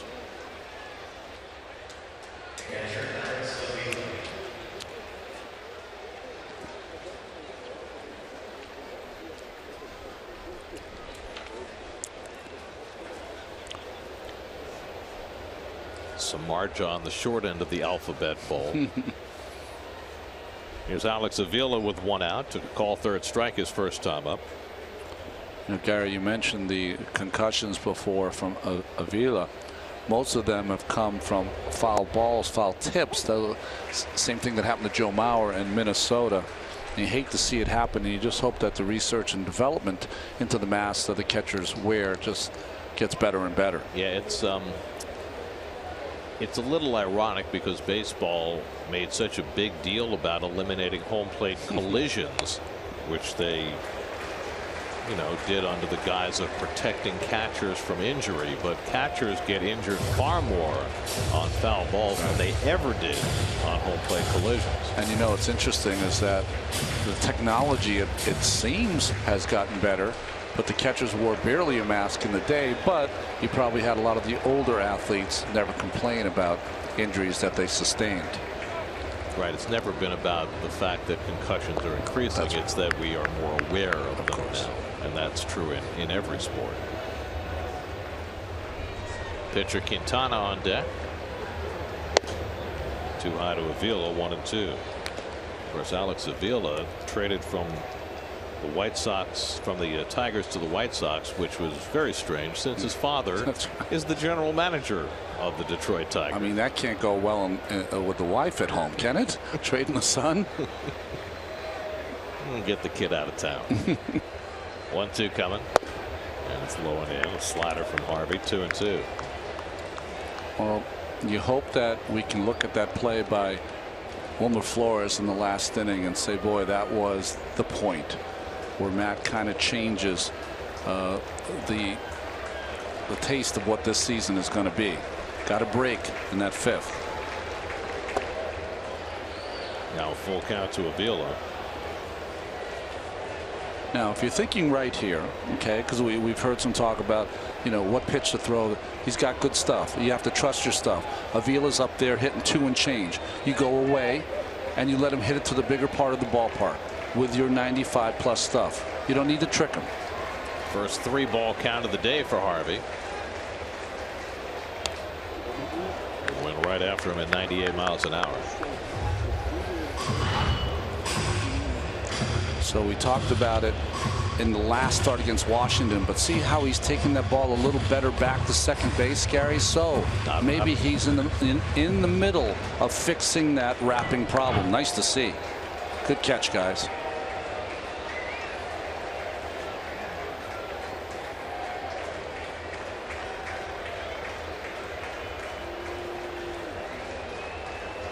Again, the 3-2. Hit sharply, but right at Cabrera, playing alone on the left side. And he throws out Avila, 2 out. So a couple of hard hit balls these last 2 innings against Harvey, but he's had his defenders in the right spot. Atom balls are a pitcher's best friend. They always say the double play, but atom balls means right at him. Hit right on the nose and you get an out from it. So 2 out, and now the pitcher Quintana, who's never had a hit in the major leagues, struck out his first time up. Quintana now 0 for 23 in his major league career. And he slops one down to first. Easy play for Flores, and a 1-2-3 inning for Harvey as he dominates in an inning where he has struggled this year.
Not a lot going on today. Rivera, Cespedes have hits. Biggest hit belongs to Ty Kelly because it's the first of his big league career. Get a recap of today's game with play-by-play breakdowns and all the post-game reactions on Mets blog presented by Citi, featuring on SNY.TV. Well, Matt Harvey's pitched a gem so far this afternoon. This is like an old-time Matt Harvey start. So true, right? Great pitching, no support, no run support. I mean, we talked about that game he pitched against the White Sox 3 years ago when he went the 9 scoreless with 1 base runner. Didn't get a win in that game. Yeah, then deep in that one. That's won at 1-0 in 10 that day. Dark Knight lives. Third time through the batting order for Jose Quintana. Juan Lagares will lead off in the home 6th. Mets have had a little bit better chance to get a run home. 3 hits and a walk against Quintana. Even got 1 runner to second base. Lagares has grounded out and fouled out 0 for 2. And he grounds 1 foul. We talked about Quintana and how consistent he's been. His first 8 starts this year, he allowed 2 earned runs or less. 2 runs or less. There's only 1 other White Sox pitcher who's ever done that. In his first 8 starts of the year, allowed 2 runs or less. I know who it is. It's go ahead. I think in the 60s, right? Yeah, Gary Peters back in 1963. Gary Peters was a terrific pitcher. He and Joel Horlin formed the meat of their rotation in the 60s. But the thing about Peters was he was a great hitter, and in fact, Peters would be batted 6th in the order. Wow. He was that good a hitter. Quintana, maybe not so much. Wow. He's doing all right with what he's being paid to do. Exactly. Lagares fouls it away. How about this? 33 straight starts. He's around a lot, 4 runs or fewer. 33 in a row. Yeah. I mean, you know what Arrieta's done. But Quintana on the other side of town has gotten no attention at all.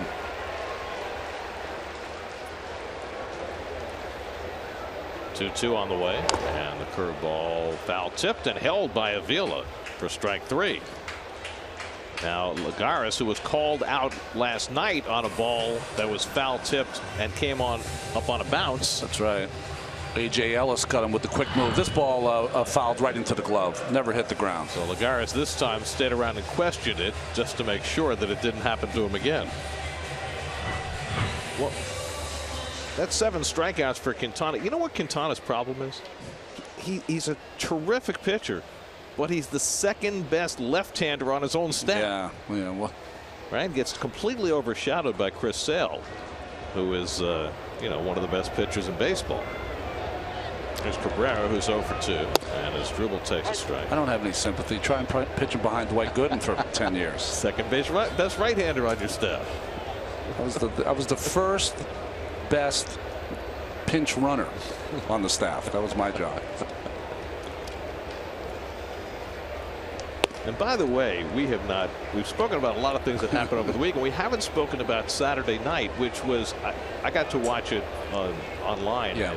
It just seemed like an extraordinary night. It was amazing, especially for a team to be celebrated in this ballpark where they never won a game, and the fans were, I got the chills. We were in center field before we made the walk on the red carpet, and standing out there and seeing the place full. Thank you for telling everyone to be in their seat by 6:15. They were. To see it full and everyone just standing and cheering for that long a period of time was quite humbling. 1-2 to Cabrera, and he lines one to the left center for a base hit. Cabrera trying to get it over to cut it off. As Dribble will try for second. Melky's throw coming in, and he's out by a mile. Well, one Cabrera challenging another, and Melky got the best of his dribble. Well, in a game like this, trying to make something happen, it needed a perfect throw from Cabrera, and he delivered the one, not even one hopper, right there. And luckily Lowry stayed with him. See how he took away that left hand, but couldn't get the right hand there in time. Grab the old okey doke. That's right. I think the best part, though, folks at home, if you weren't here, you didn't see it. At some point, all the Mets 86 players were in the infield, and Terry Collins and his entire current team all came around the diamond, gave hugs and handshakes to all the 86 players. That was as class act as I've ever seen. That's really nice, because a lot of times players of today are into their own thing. Yeah. And some have a sense of history, but others would rather that be done on the side. You know what I mean? Well, we're concerned about their own affair in front of them. We're the same age as their fathers, when you think about it. But what was great, I was standing next to Keith, and he said to every player and coach, shook their hand, and he said to them, "It's your turn." It was almost like the baton was passed. It was pretty cool. Dangerous spot for Quintana. 2-0 to Cespedes, and he gets a strike at the knees. Cespedes had a base hit to left field to snap an 0 for 16 stretches last time up. The one thing I did note about that ceremony was a very long red carpet. Guys were gassed by the time they got in the infield. These old guys now. In the air, deep left center field, but playable for Shuck on the warning track, and he's got it to end the inning. So Cespedes just misses. On this Memorial Day, USAA honors our fallen soldiers.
throw a pitch in the 7th inning for the first time this season.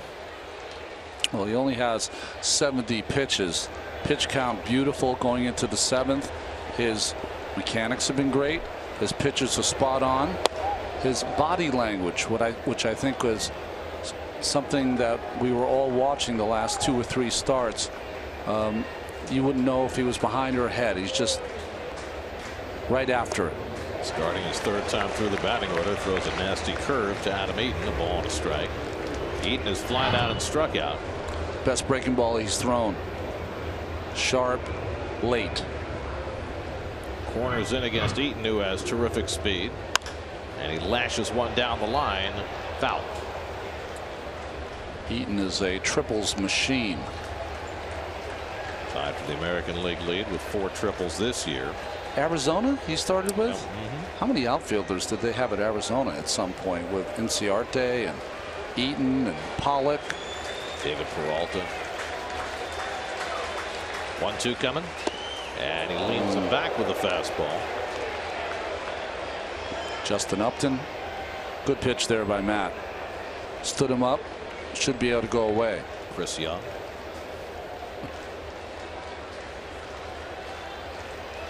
Two to Eaton, and he misses with a changeup, full count. Harvey has not walked a batter. He's faced the minimum through 6 innings. The only base runner, J.B. Shuck, a 1-out single in the 5th. He was doubled off on a line drive. That many shakes usually means a fastball. It's a fastball. 97, and Eaton fouls it off. You know, you only have 2 or 3 pitches. When you shake off 4 times, that means it's going to be a fastball. But good choice of pitches there by Matt. You got a 0-0 game. You got a guy has some power, but he's not a home run hitter. Throw the ball in the outer part and challenge him. 3-2 coming, and Eaton laces this one down the line, and that goes foul. Well, the Mets have the bullpen up here in the 7th.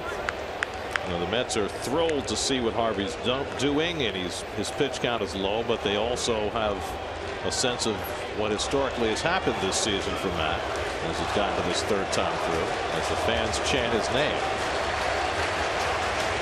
8th pitch to Eaton, and he walked him. So Matt issues his first walk of the day. And the White Sox get the leadoff man on for the first time. Here's Jim Henderson up in the bullpen in case Harvey needs help here in the 7th. And now Matt has to face a good hitter in Jose Abreu, who's grounded out and struck out today. Abreu has grounded into 8 double plays this year, and Harvey could use one of those. And he grounds one toward the hole, and that'll go through for a base hit. Eaton pulls in at 2nd, and now the White Sox have the first 2 men on in the 7th. Well, Matt threw the correct pitch, got the ground ball he wanted, but it found a hole.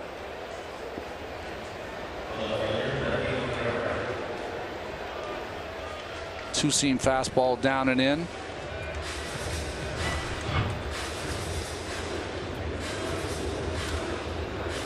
So Dan Warthen paying an immediate visit. I mean, they're handling him so much differently than you remember Matt Harvey being handled, right? Somebody up in the bullpen in a scoreless game in the 7th. Warthen coming out after a walk and a seeing eye single. Yeah, that's the biggest thing. I think Warthen coming out, that might have happened before. Only reason I say that, Melky is a 3rd place hitter in the lineup today.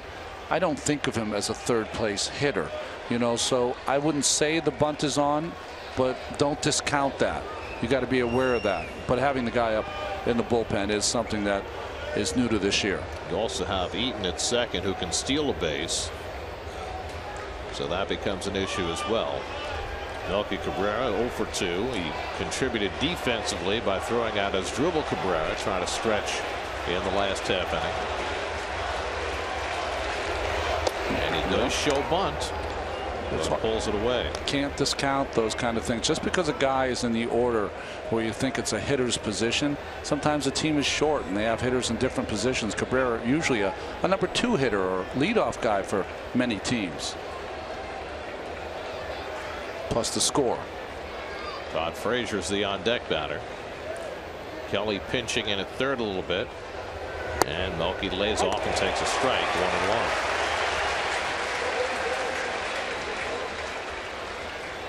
Joe McEwing, the third base coach, getting signs from Robin Ventura, now relaying to his hitter and runners.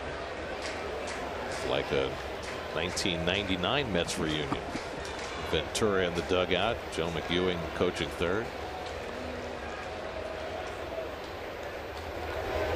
And Cabrera gets the bunt down, a good one. Harvey will have to go to first with it. Sacrifice is successful. 1-3, moving runners to second and third. Well, Robin Ventura made his mark with the White Sox in the American League, takes a page out of the National League as Cabrera moved the runners along, now second and third and one out. Now what do you do with Todd Frazier? You got J.B. Shuck, who just came back from the minor leagues today, on deck. You got Frazier, one of the best power hitters in the game, at the plate. Yeah, I wouldn't walk him intentionally, but I would definitely pitch him careful. And what does that mean? Fastballs in on his fists or off the plate, and sliders away and down. You don't have to throw him a strike. Make him get himself out. Frazier's flied out and grounded out today, 0 for 2. And he takes a strike on the outside. We'll cutter from that. Frazier yelling at himself for taking that first pitch fastball down the middle.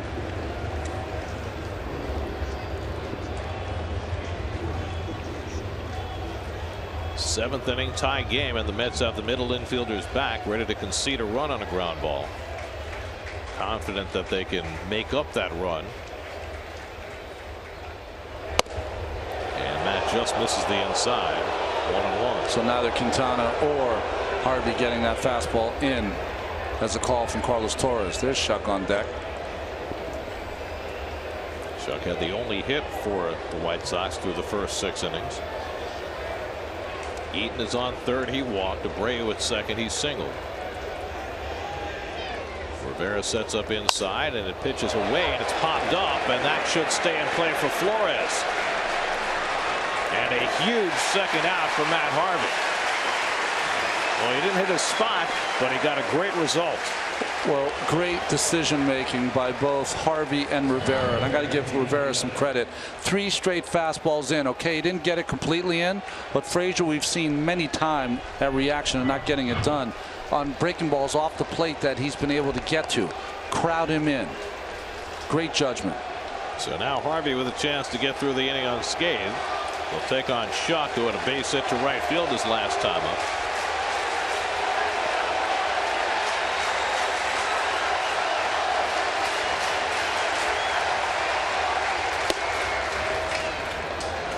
Last start in Washington, Harvey had a small band of followers who provided support. Today he's got 40,000 behind him. I gave you those numbers on Shuck 2 years ago in Anaheim. He was 5 for 14 in the Mets against the Mets in that series. A home run, 3 RBIs, and 2 runs scored. He grounds one right at Cabrera. Inning over.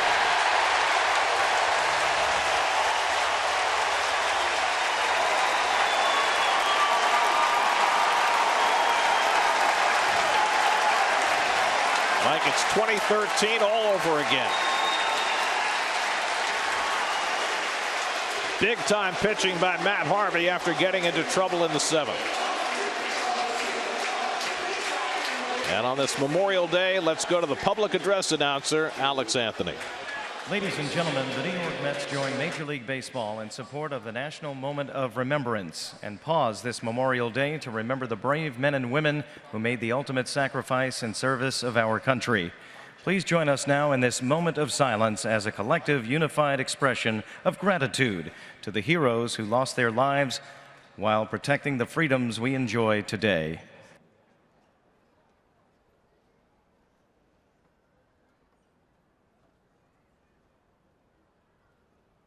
Thank you. Please remain standing for the singing of God Bless America as we welcome Amanda Downey, Amanda Altamore, Priscilla Flowers, Bronson Murphy, and Chris Brassfield of the USO Show Troupe. God bless America, land that I love.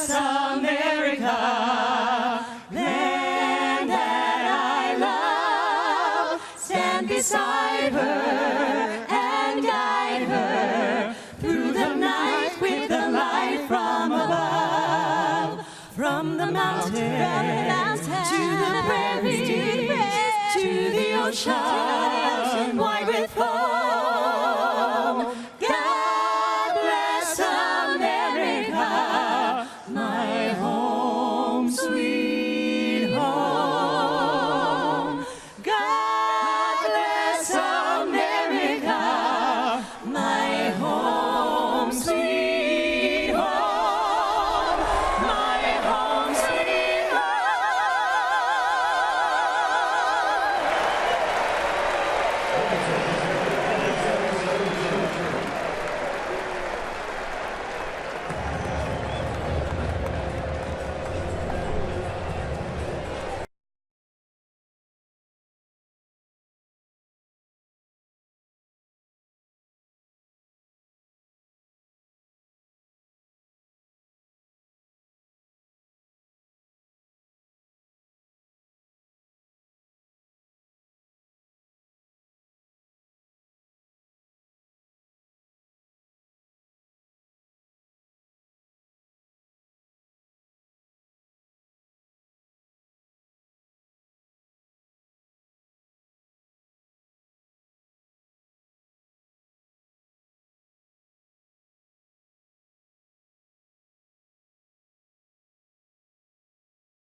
This is incredible.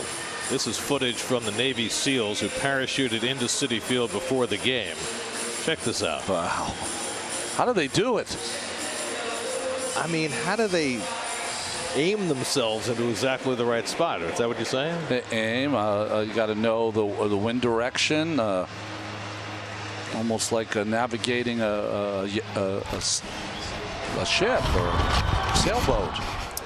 Don't you wish Michael Sergio had had a camera with him? Well, I know they wanted me to give him a high five when they came down, but he was not invited Saturday night, was he? He wasn't. I did not hear his name announced during the introductions. He was on the World Series roster. Hey, there were a lot of ancillary players hanging around that team that weren't invited to that event. Neil Walker leads off in the home seventh in a scoreless game and takes the first pitch below the knees from Jose Quintana. This match is the longest the Mets have gone in a scoreless game this year. Back on April 13th, the Mets and Marlins were scoreless into the bottom of the seventh. Mets got 2 in the seventh and won the game 2-1. Quintana has been equal to the task today against Harvey, who's been brilliant. Walker hits one deep to left center. Back in the gap. Chuck near the wall. It's out of here! Neil Walker breaks the scoreless tie with his 12th home run of the year.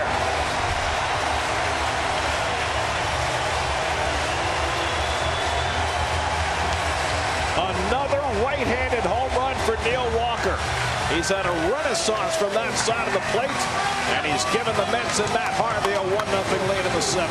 Right on cue, Gary, as you were describing the Mets coming back in that game in Miami and putting 2 on the board in the seventh. Walker jumps all over this fastball, and we mentioned it earlier from Asdrubal Cabrera when he flew out to right center. The ball was carrying. If anyone get it in the air, it's gone today.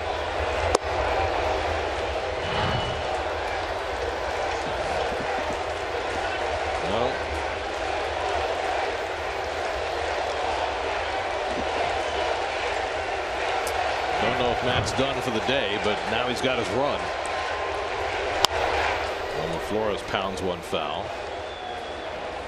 That home run means $2,000 for No Kid Hungry, enough to provide 20,000 healthy meals courtesy of Citi. A dozen home runs for Walker, who hit 16 all of last year. We're not even a third of the way through the season.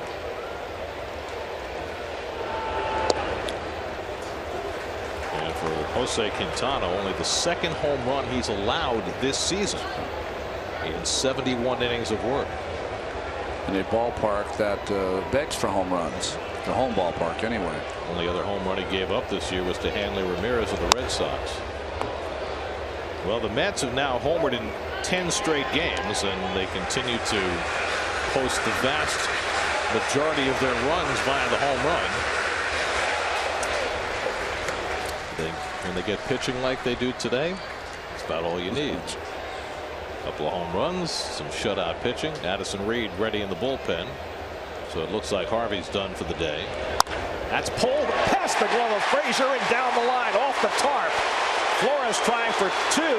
Rollins retrieves but won't make a throw. And Flores has a double. First hit since coming back from the disabled list for Wilmer Flores, and he struck it well. Well, Harvey bent but did not break in the seventh. And Quintana showing a soft underbelly here as Frazier cannot make that play on the one hopper. It beats him to the backhand. Nice to see Wilmer hitting the ball on the nose. Just the fourth extra base hit of the season for Wilmer Flores.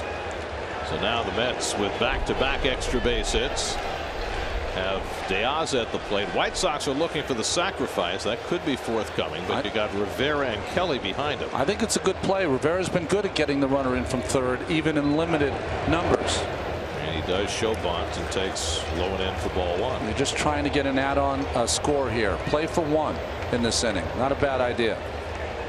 The White Sox bullpen is quiet, but that looks like that's about to change with Quintana now at 94 pitches and giving up a couple of hard hits to start this seventh.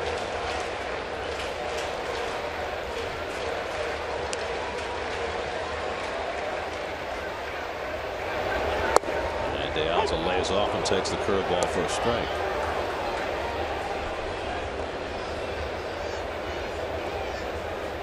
Taking a long look down at Tim Teufel to see if the bunt is still on. Matt Albers, the right-hander, will start to throw in the White Sox bullpen. The White Sox bullpen has just had a dreadful time of it. They got swept in Kansas City, blowing late leads in all three games.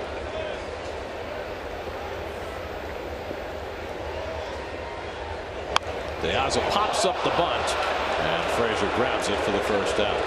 A couple of bunts popped up by the Mets today. Harvey and now Diaz. Limited playing time. Couldn't come through there.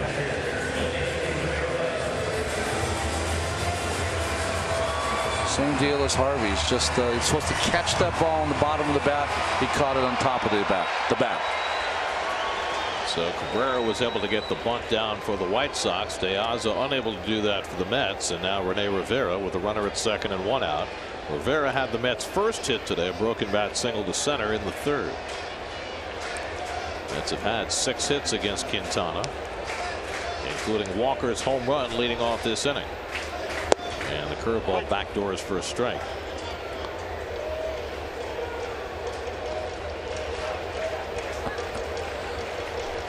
Walker telling Cespedes, you got to catch a little more of that, Yoenis. You know, I mean, you do realize Neil Walker's on a pace to hit 40 home runs this year. Yes, I do.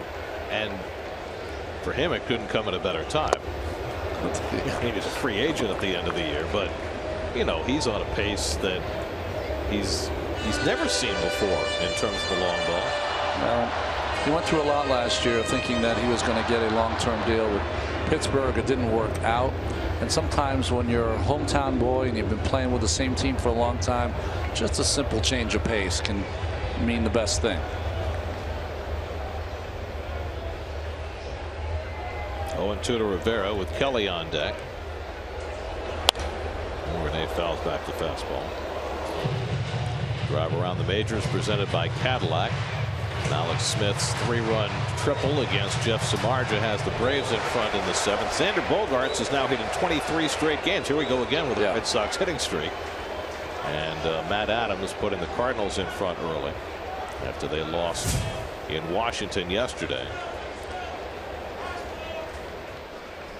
100th pitch of the afternoon about to be thrown by Quintana. First he'll check in on Flores.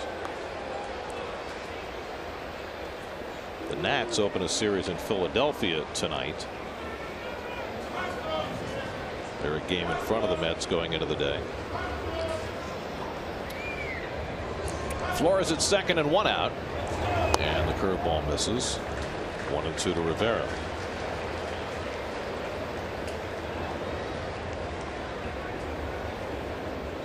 Well, Rivera caught Harvey for the first time today, and you'd have to say it went well. Whether that has anything to do with Matt's success this afternoon, you have to figure that they'll be paired up again in 5 days, wouldn't you? Well, sometimes you need to change that too. Matt and Kevin Plawecki are close, good friends. It's interesting, sometimes you can be good friends with a catcher and it doesn't work on the field. And sometimes you can not stand the guy that you're pitching to, but on the field it works. It's a very strange relationship. But in Renee's case, he's more of a veteran. He's more of a defensive oriented guy. It's really what defines him. Yes. Is being able to catch and throw and work with pitchers. He's been paired with Syndergaard several times because of his ability to throw out base stealers, but who knows what works. But it worked today.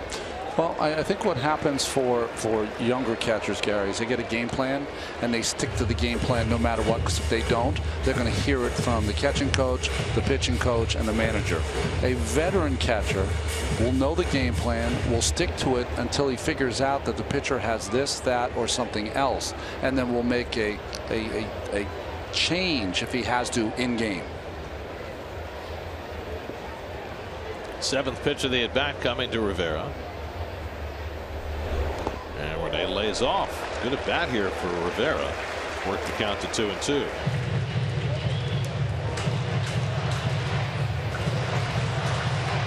They've got the right-hander Alvarez up in the bullpen, but with Granderson and Conforto sitting in that dugout, if I'm Robin Ventura, I would want to stay away from the right-handers if I can. In fact, they've got a lefty up now, I believe.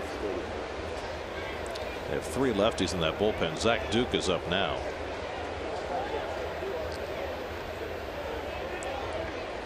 Eighth pitch of the at bat, and Rivera lays off another curveball, and it's 3-2. Good at bat by Rene. There's the veteran Zach Duke, the left-hander. Well, what a career he's had, from such success as a starter in Pittsburgh when he began his career. Penthouse to the outhouse, back to the penthouse. Conforto getting himself ready in case the right-hander comes in the game.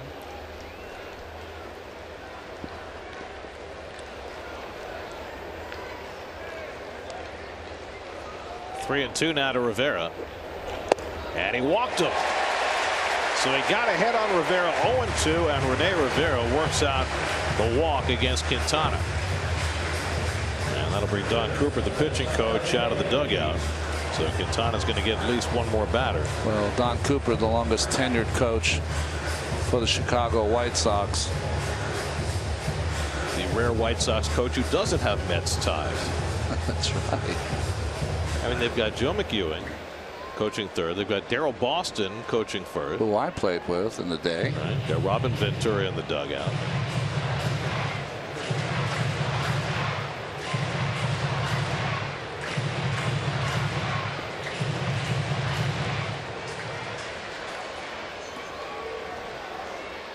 Candlesticks.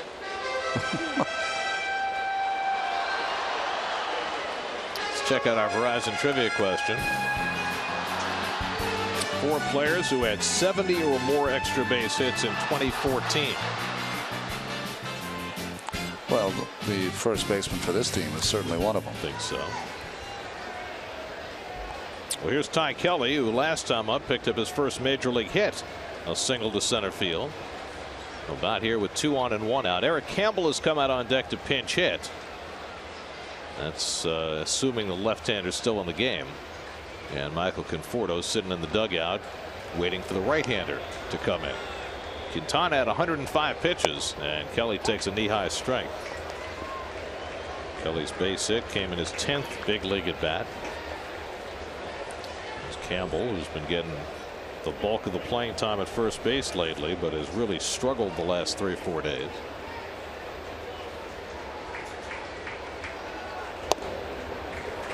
Ball and a strike to Kelly, and Quintana just doesn't look the same throwing that curveball. He looks tired. He's fatigued. He's thrown as many as 116. That was in his last start against Cleveland 5 days ago. So usually they try and back you off that next start. But he's looked great until these last few pitches. But you know what I mean? Usually, yeah, if you hit your season high, the next time maybe they cut you off a little. Or give you an extra day or something, yeah. But he's pitching on his regular day with a day game. And here he is upping his pitch count toward 110 again. So you got to clear your mind as a pitcher and just try to throw something down, get yourself a ground ball if you can. Flores at second, Rivera at first with 1 out. And Kelly lifts one to center. In comes Shuck. And that's the second out. SNY Super Slow Motion brought to you by your Mercedes-Benz Tri-State dealers. Mercedes-Benz, the best or nothing. And this almost forces Robin Ventura's hand to keep Quintana in the game, because Robin does not want to bring in a right-hander and then get Conforto up there. He'd much rather face Campbell in this spot. Robin, who has been under the gun in Chicago. It's his 5th year. They've only had 1 winning season. That was his first. 13, right? And they've made so many changes the past 2 off seasons.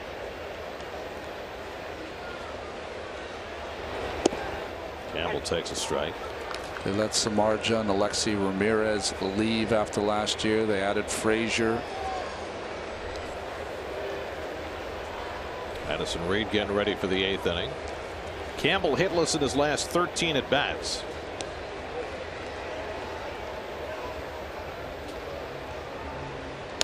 Grounds that one toward third, a foul ball, and it's 0-2. Added Frazier, Laurie.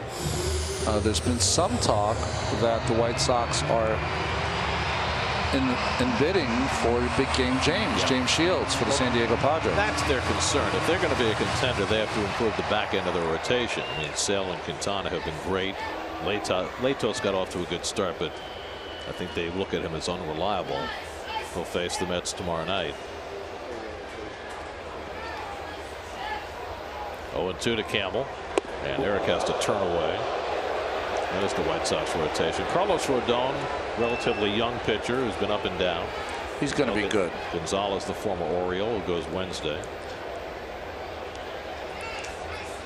I mean, the first 2 in that rotation, as good as can be. Yeah. And we're seeing that from Quintana today. He's limited the Mets to just the 1 run. That's come here in the 7th on a Neil Walker home run. And trying to limit the damage, but now he bounces one, and it's 2-2 to Campbell. I'm going to take it back. I was saying that Quintana's fatigued. I think he's on fumes right now. Nice block by Avila.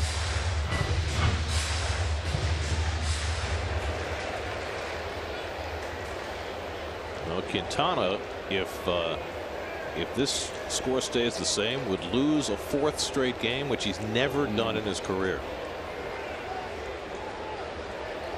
So he's trying to stay out there long enough to have his team rally for him, if nothing else. 2 out, 2 on, 2-2 to Campbell. And the breaking ball down, and it's a full count. Well, with a couple of slow-footed runners on the base paths, that'll give them a bit of a head start. Flores at second, Rivera at first will be on their way. But that tight little breaking ball that had hitters swinging at it earlier in the game, not as tight now, and they're taking it. And it seems like he hasn't had his changeup all day.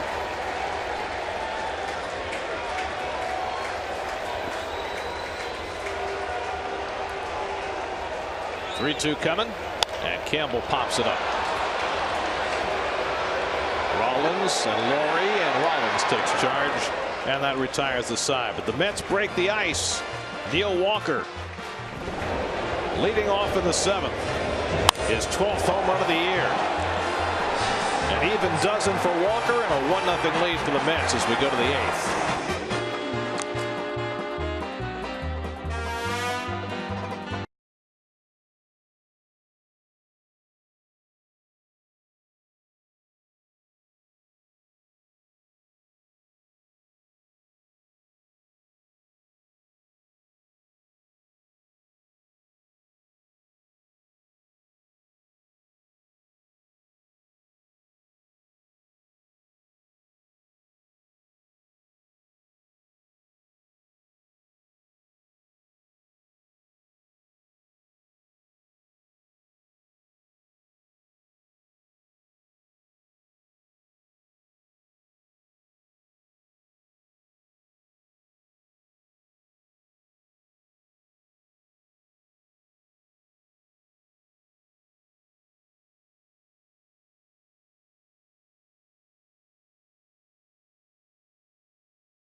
Bank today's starters. Matt Harvey with his best outing of the season. First time this year he has had a scoreless start. First time he's allowed 2 hits or less. Jose Quintana almost as good, but gave up the home run to Neil Walker in the bottom of the 7th. And now Addison Reed on to try to protect the lead in the 8th. First time Harvey's gotten into the 7th and through the 7th. Addison Reed pitched in last night's ball game. Had a good 8th inning, an inning of work. Brett Laurie pops the first pitch up. Ty Kelly waiting for it to come down and puts it away for the first down. New York Mets baseball on SNY is brought to you by the Better Network. Verizon. Better matters. And by Geico. 15 minutes could save you 15% or more on car insurance. Visit geico.com for a free rate quote. Addison Reed had to work around an error by Eric Campbell last night, but did that with no issue. Now he'll face Jimmy Rollins with 1 out. Rollins is flied out and grounded out, 0 for 2. Mets again play the full shift against Jimmy, who has 33 career home runs against the Mets. Only 2 active players have more. His former teammates Ryan Howard and Chase Utley. Utley has what, 38 now? 37 or 38. I think it's about 63 the way the last couple of days went. I mean, I have to say, just from Utley's perspective, what he did Saturday night was so far off the charts in terms of turning the tables on a team. Mets threw behind him. He had no reaction. Struck out in that at bat, but then the next 2 at bats he hits home runs off 2 different relievers. And Rollins gets tired in a knot on the quick pitch by Reed, and that's the 2nd out. Well, beat him to the punch. No, if Jimmy was ready, but he was swinging, and it cost him a strikeout. You know, the thing about Utley is all of us thought he might have been done, and you know, anyone who sits in this booth and watches Chase Utley play, you had to admire the kind of player he was for so many years. And that's a great point, because if you remember back to last year, I mean, he had 212 for the season. He didn't start game 3, 4, or 5 in that series against the Mets because he wasn't good enough. And now he's a good enough player that he's pushed Howie Kendrick out of that spot. Kendrick's become a utility player, and he's become a valued player again at age 37. Alex Avila's 0 for 2, struck out and grounded out. Addison Reed pitching against his old team. This is the team with whom he came to the big leagues and became a closer. Had the most success with them. So this is big for Addison.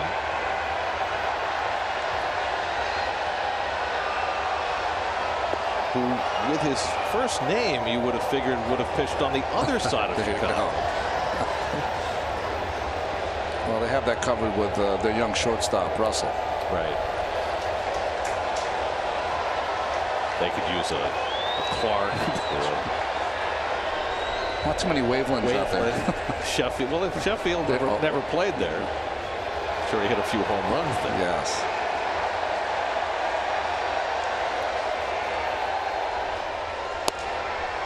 Bill takes a slider inside 2, and Avisail Garcia has come out on deck to be a pinch hitter. Avila keeps the inning going. Got to be careful here. Execute your pitch. Avila still has some power, although he hasn't shown it this year. He fouls back the fastball 2-2. To answer our Verizon trivia question, we asked in 2014 who had 70 or more extra base hits. Ronnie opined that Abreu is on the list, and he is. There you go. With Trout, Cabrera, and Cruz.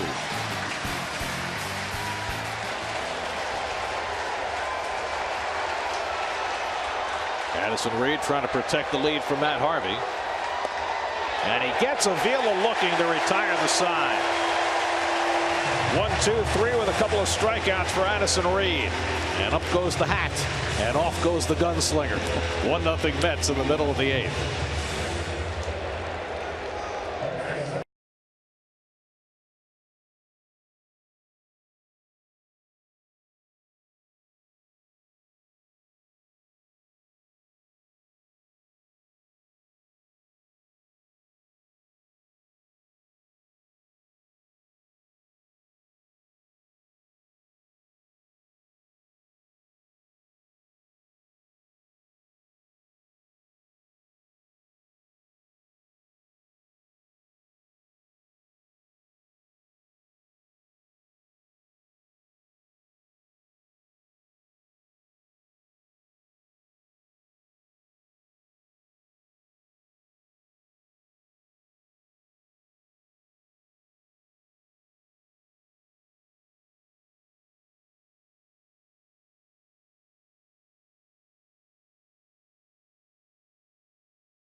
Off the field and away from the game in the SNY.TV digital series, The Amazing Life, presented by Coca-Cola. Check out new episodes on SNY.TV/Coca-Cola.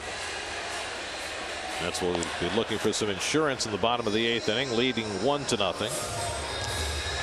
And in case you're wondering, at this early stage, yes, Jay Reese-Familia is up in the Mets bullpen getting ready to pitch the 9th as Matt Albers will try to negotiate the bottom of the 8th for the White Sox. Well, it's been a tough go for him. His last 15 appearances, he's 0 for 4, including yesterday's ball game. Played for Houston 2 times, Baltimore, Arizona, Boston, Cleveland, and now here with the White Sox. Top of the batting order, Juan Lagares leads off, then Cabrera and Cespedes to follow. Lagares 0 for 3 today. He's got the start against the left-hander Quintana, who pitched well, but on this day not well enough. And Lagares trying to bunt his way on. Strike one. So what has the White Sox bullpen been up to? Well, the last 3 days. On Friday, they had a 5-2 lead in the 7th, lost. On Saturday, they had a 6-run lead in the 9th inning. 6-run lead. 7-1, and they lost when the Royals scored 7 to the bottom of the 9th. And then yesterday, for good measure, Chris Sale had a 2-run lead going to the bottom of the 8th, and they gave up 3 in the 8th and lost again. So in the last 3 days, the Chicago bullpen has worked 6 1/3 innings, given up 15 hits and 8 walks and 14 runs. And now Kansas City sits atop the American League Central, and I don't know if you've heard this, Gary, but Kansas City's good at comebacks. Drilled to left field by Lagares. Melky goes back though and wheels it in for the first out. So Lagares hit it hard, but Melky Cabrera makes the play, 1 away. Well, the White Sox spent 47 days in first place, as there's Familia, who has been beleaguered in non-save situations, but ready for an actual save call today. 47 days the White Sox spent in first place. They had a 6-game lead on May the 9th, which is 3 weeks ago today. And now they're in 3rd place, a game behind. 4-14 since that 23-10 start. Kansas City's going to have to do it without Moustakas and Gordon. Broken bat looper, and Cabrera's got a base hit. At the cost of a bat, Cabrera's got his 2nd base hit of the day.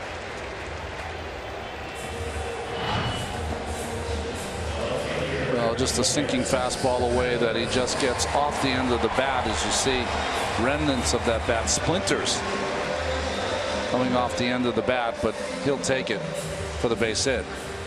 So that'll get Cespedes to the plate with a man on.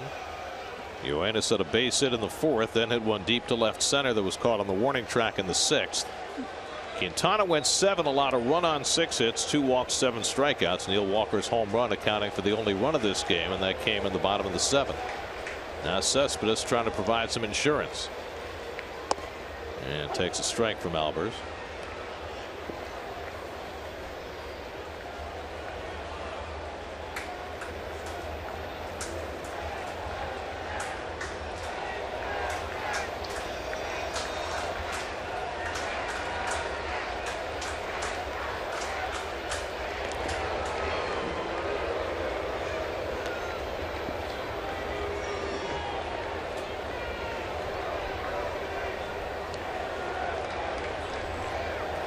Neil Walker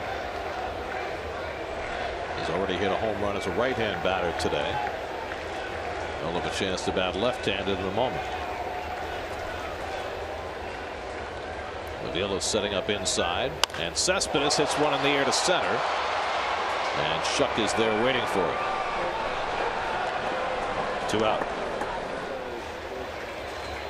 Coming up tonight on Geico Sports Night at 10:30. Highlights from today's game. The Nats play the Phillies tonight, and it being Memorial Day, there will be barbecue conversation.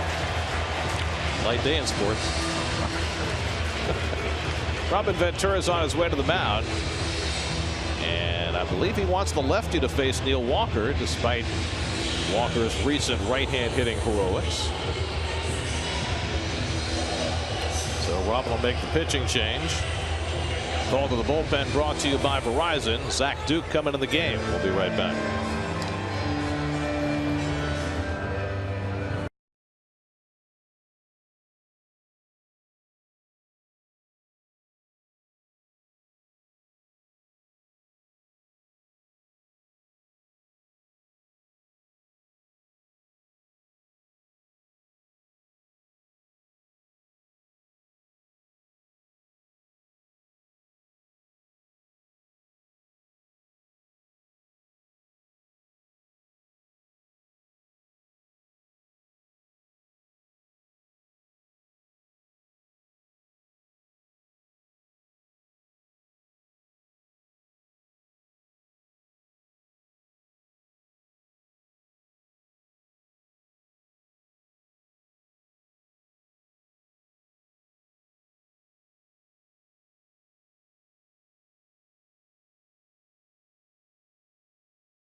33-year-old lefty Zach Duke is in for Chicago. No, the interesting thing with Duke, though, see the numbers against left-handed hitters? They're hitting 275.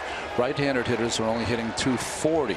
So even though he's in to face Walker, who's hot from the right side, he does better against right-handers so far this year.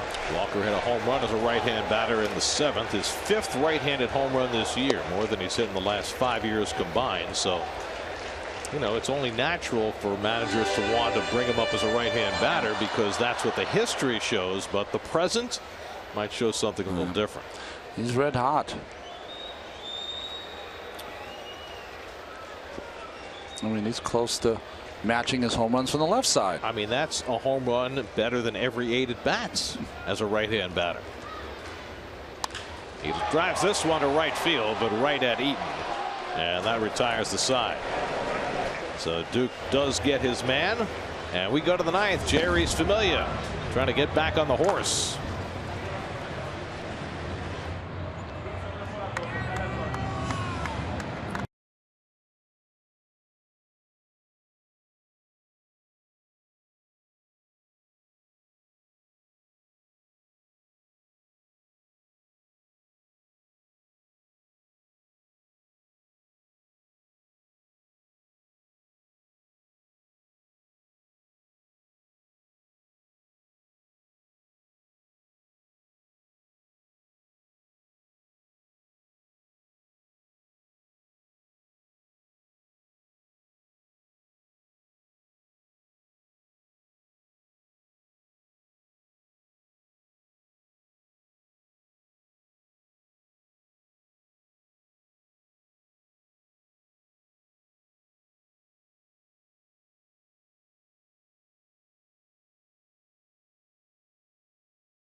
First time this year, and Jerry's Familia, after a couple of stumbles in non-save situations, will get a save chance today. Well, big deep breath there by Familia. What I've seen from watching him on Friday night and last night against the Dodgers is right now his control is off. His split finger was such a big pitch last year. He's not being able to find the feel for that, and his breaking ball also. So he really has become a fastball only pitcher without great control. 6 earned runs in his last 2 appearances, only 5 earned runs all season before that. He'll face Dioner Navarro pinch hitting leading off in the 9th inning. And Navarro fouls off the first pitch fastball, 0-1. Again, a guy who has suffered with control the last 2 appearances. Navarro gets up there and swings at the first pitch. Their team's down 1. Scouting reports, that's all I hear about. Ridiculous. Familia has been so far off with his control lately, especially with his slider. Had no command of that last night. And he's come out throwing bullets, and he's ahead on Navarro 0-2. It's one of the things Terry Collins said after the game last night. He said he's throwing too many sliders. This guy's got a great sinker. He needs to stick with it. Well, you have to throw it, and the more you throw it, the better control you'll have of it. Adam Eaton on deck, then Jose Abreu in the 9th. 0-2 to Navarro. Up and away. 1-2. It was interesting. After Rivera put the sign down for that sinking fastball, he pumped his fist 3 or 4 times to let Rivera know he's in his camp. It's Rivera's fun to pitch to, or fun to watch. Guys pitching to him. Look at, get that downward movement on that sinker. Wants the split. 1-2. 2-2 to Navarro. Familia's converted 32 consecutive save opportunities in the regular season going back to last year, a Mets club record. You want that split to move down and away. Left-handers, when it moves down and in, it's the nitro zone. 2-2 coming. He misses away. Now a full count to Navarro. And now Rivera's going to take the ball back to Familia, who saw this happen to him last night, get ahead of the count, unable to throw a strike to put the hitter away. This is where the catchers, especially these veteran catchers, make their bacon. You know, the ability to go out there, try to calm down a young pitcher who's going through a shortage of confidence right now. Happens to everyone. Rivera's trying to pull him through it. Huge pitch here for Familia. 3-2 to Navarro, leading off the ninth. And he struck him out.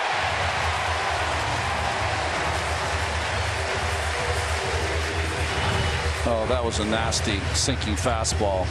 That ball is about belt high, running away and down.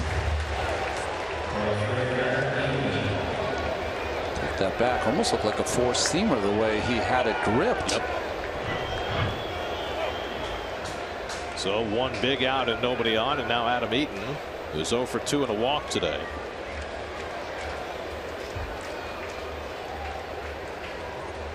Corners in against Eaton, who has tremendous speed.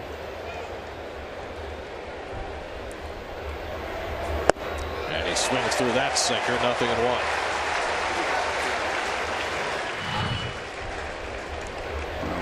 This is how you throw 95 to 100 with that kind of arm speed from Familia.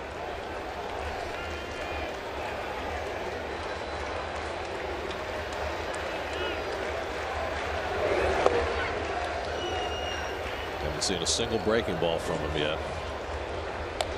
Do you think he'll stay away from it entirely? I would say just, you know, right-handers up. That's been a problem too. Kike Hernandez hit one for a single last night. You know, keep it simple. Keep the sinking fastball and the sinking split if you can, especially against left-handed hitters. Jose Abreu, right-hand hitter on deck. 1-1 to Eaton. Back to Familia. 2 out.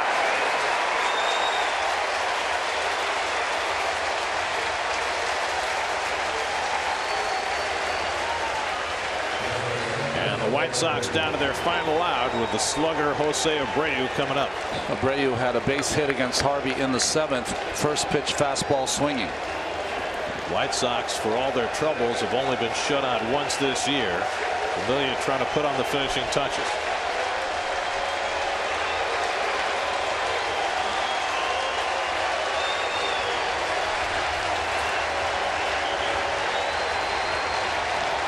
And Abreu takes a strike.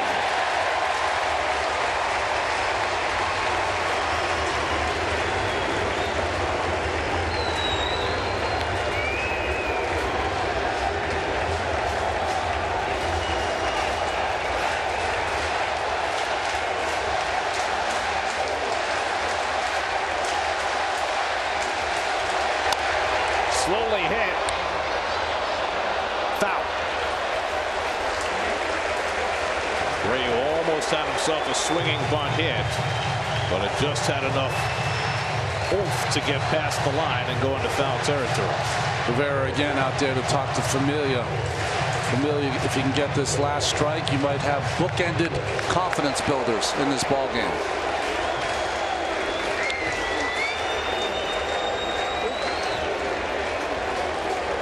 What we've seen from Rene Rivera tonight and in prior starts leads you to believe he's got to play more. It's almost like he's not doing it, but it's almost like he's hugging these pitchers through these innings. 0-2 to Jose Abreu.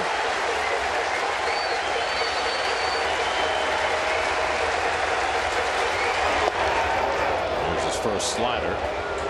Good time to throw it. Sometimes you, as a catcher, you can call a pitch and sit in such a way that there's no chance for the pitcher to make a mistake with that slider. He sat out a foot and a half off the outside corner of the plate. We have one to work with. Throw it off the plate. Now it's 1-2 to Abreu.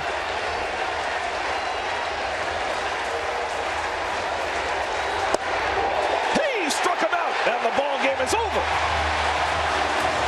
Redemptive performances by Matt Harvey and Jeurys Familia combined for a 2-hit shutout. And the Mets take the opener of the series from the White Sox. A hugely important win for the Mets on so many fronts today. Walker homers for the only run. Familia strikes out Abreu to end it. Well, in save situations, he's not having too much trouble, Jeurys Familia, but he kept it simple. 4-seam and 2-seams fastballs, just one show-me slider. Great job by Rene Rivera behind the plate.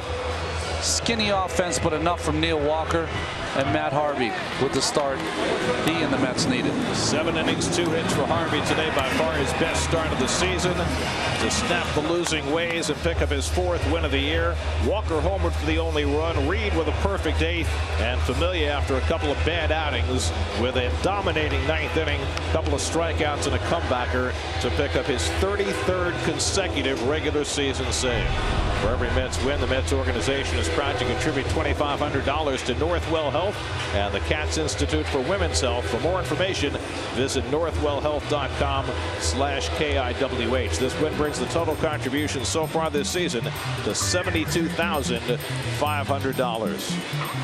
Hugs for Familia. Walker gets the only run home with a home run, and the Mets win at 1-0. We'll be right back.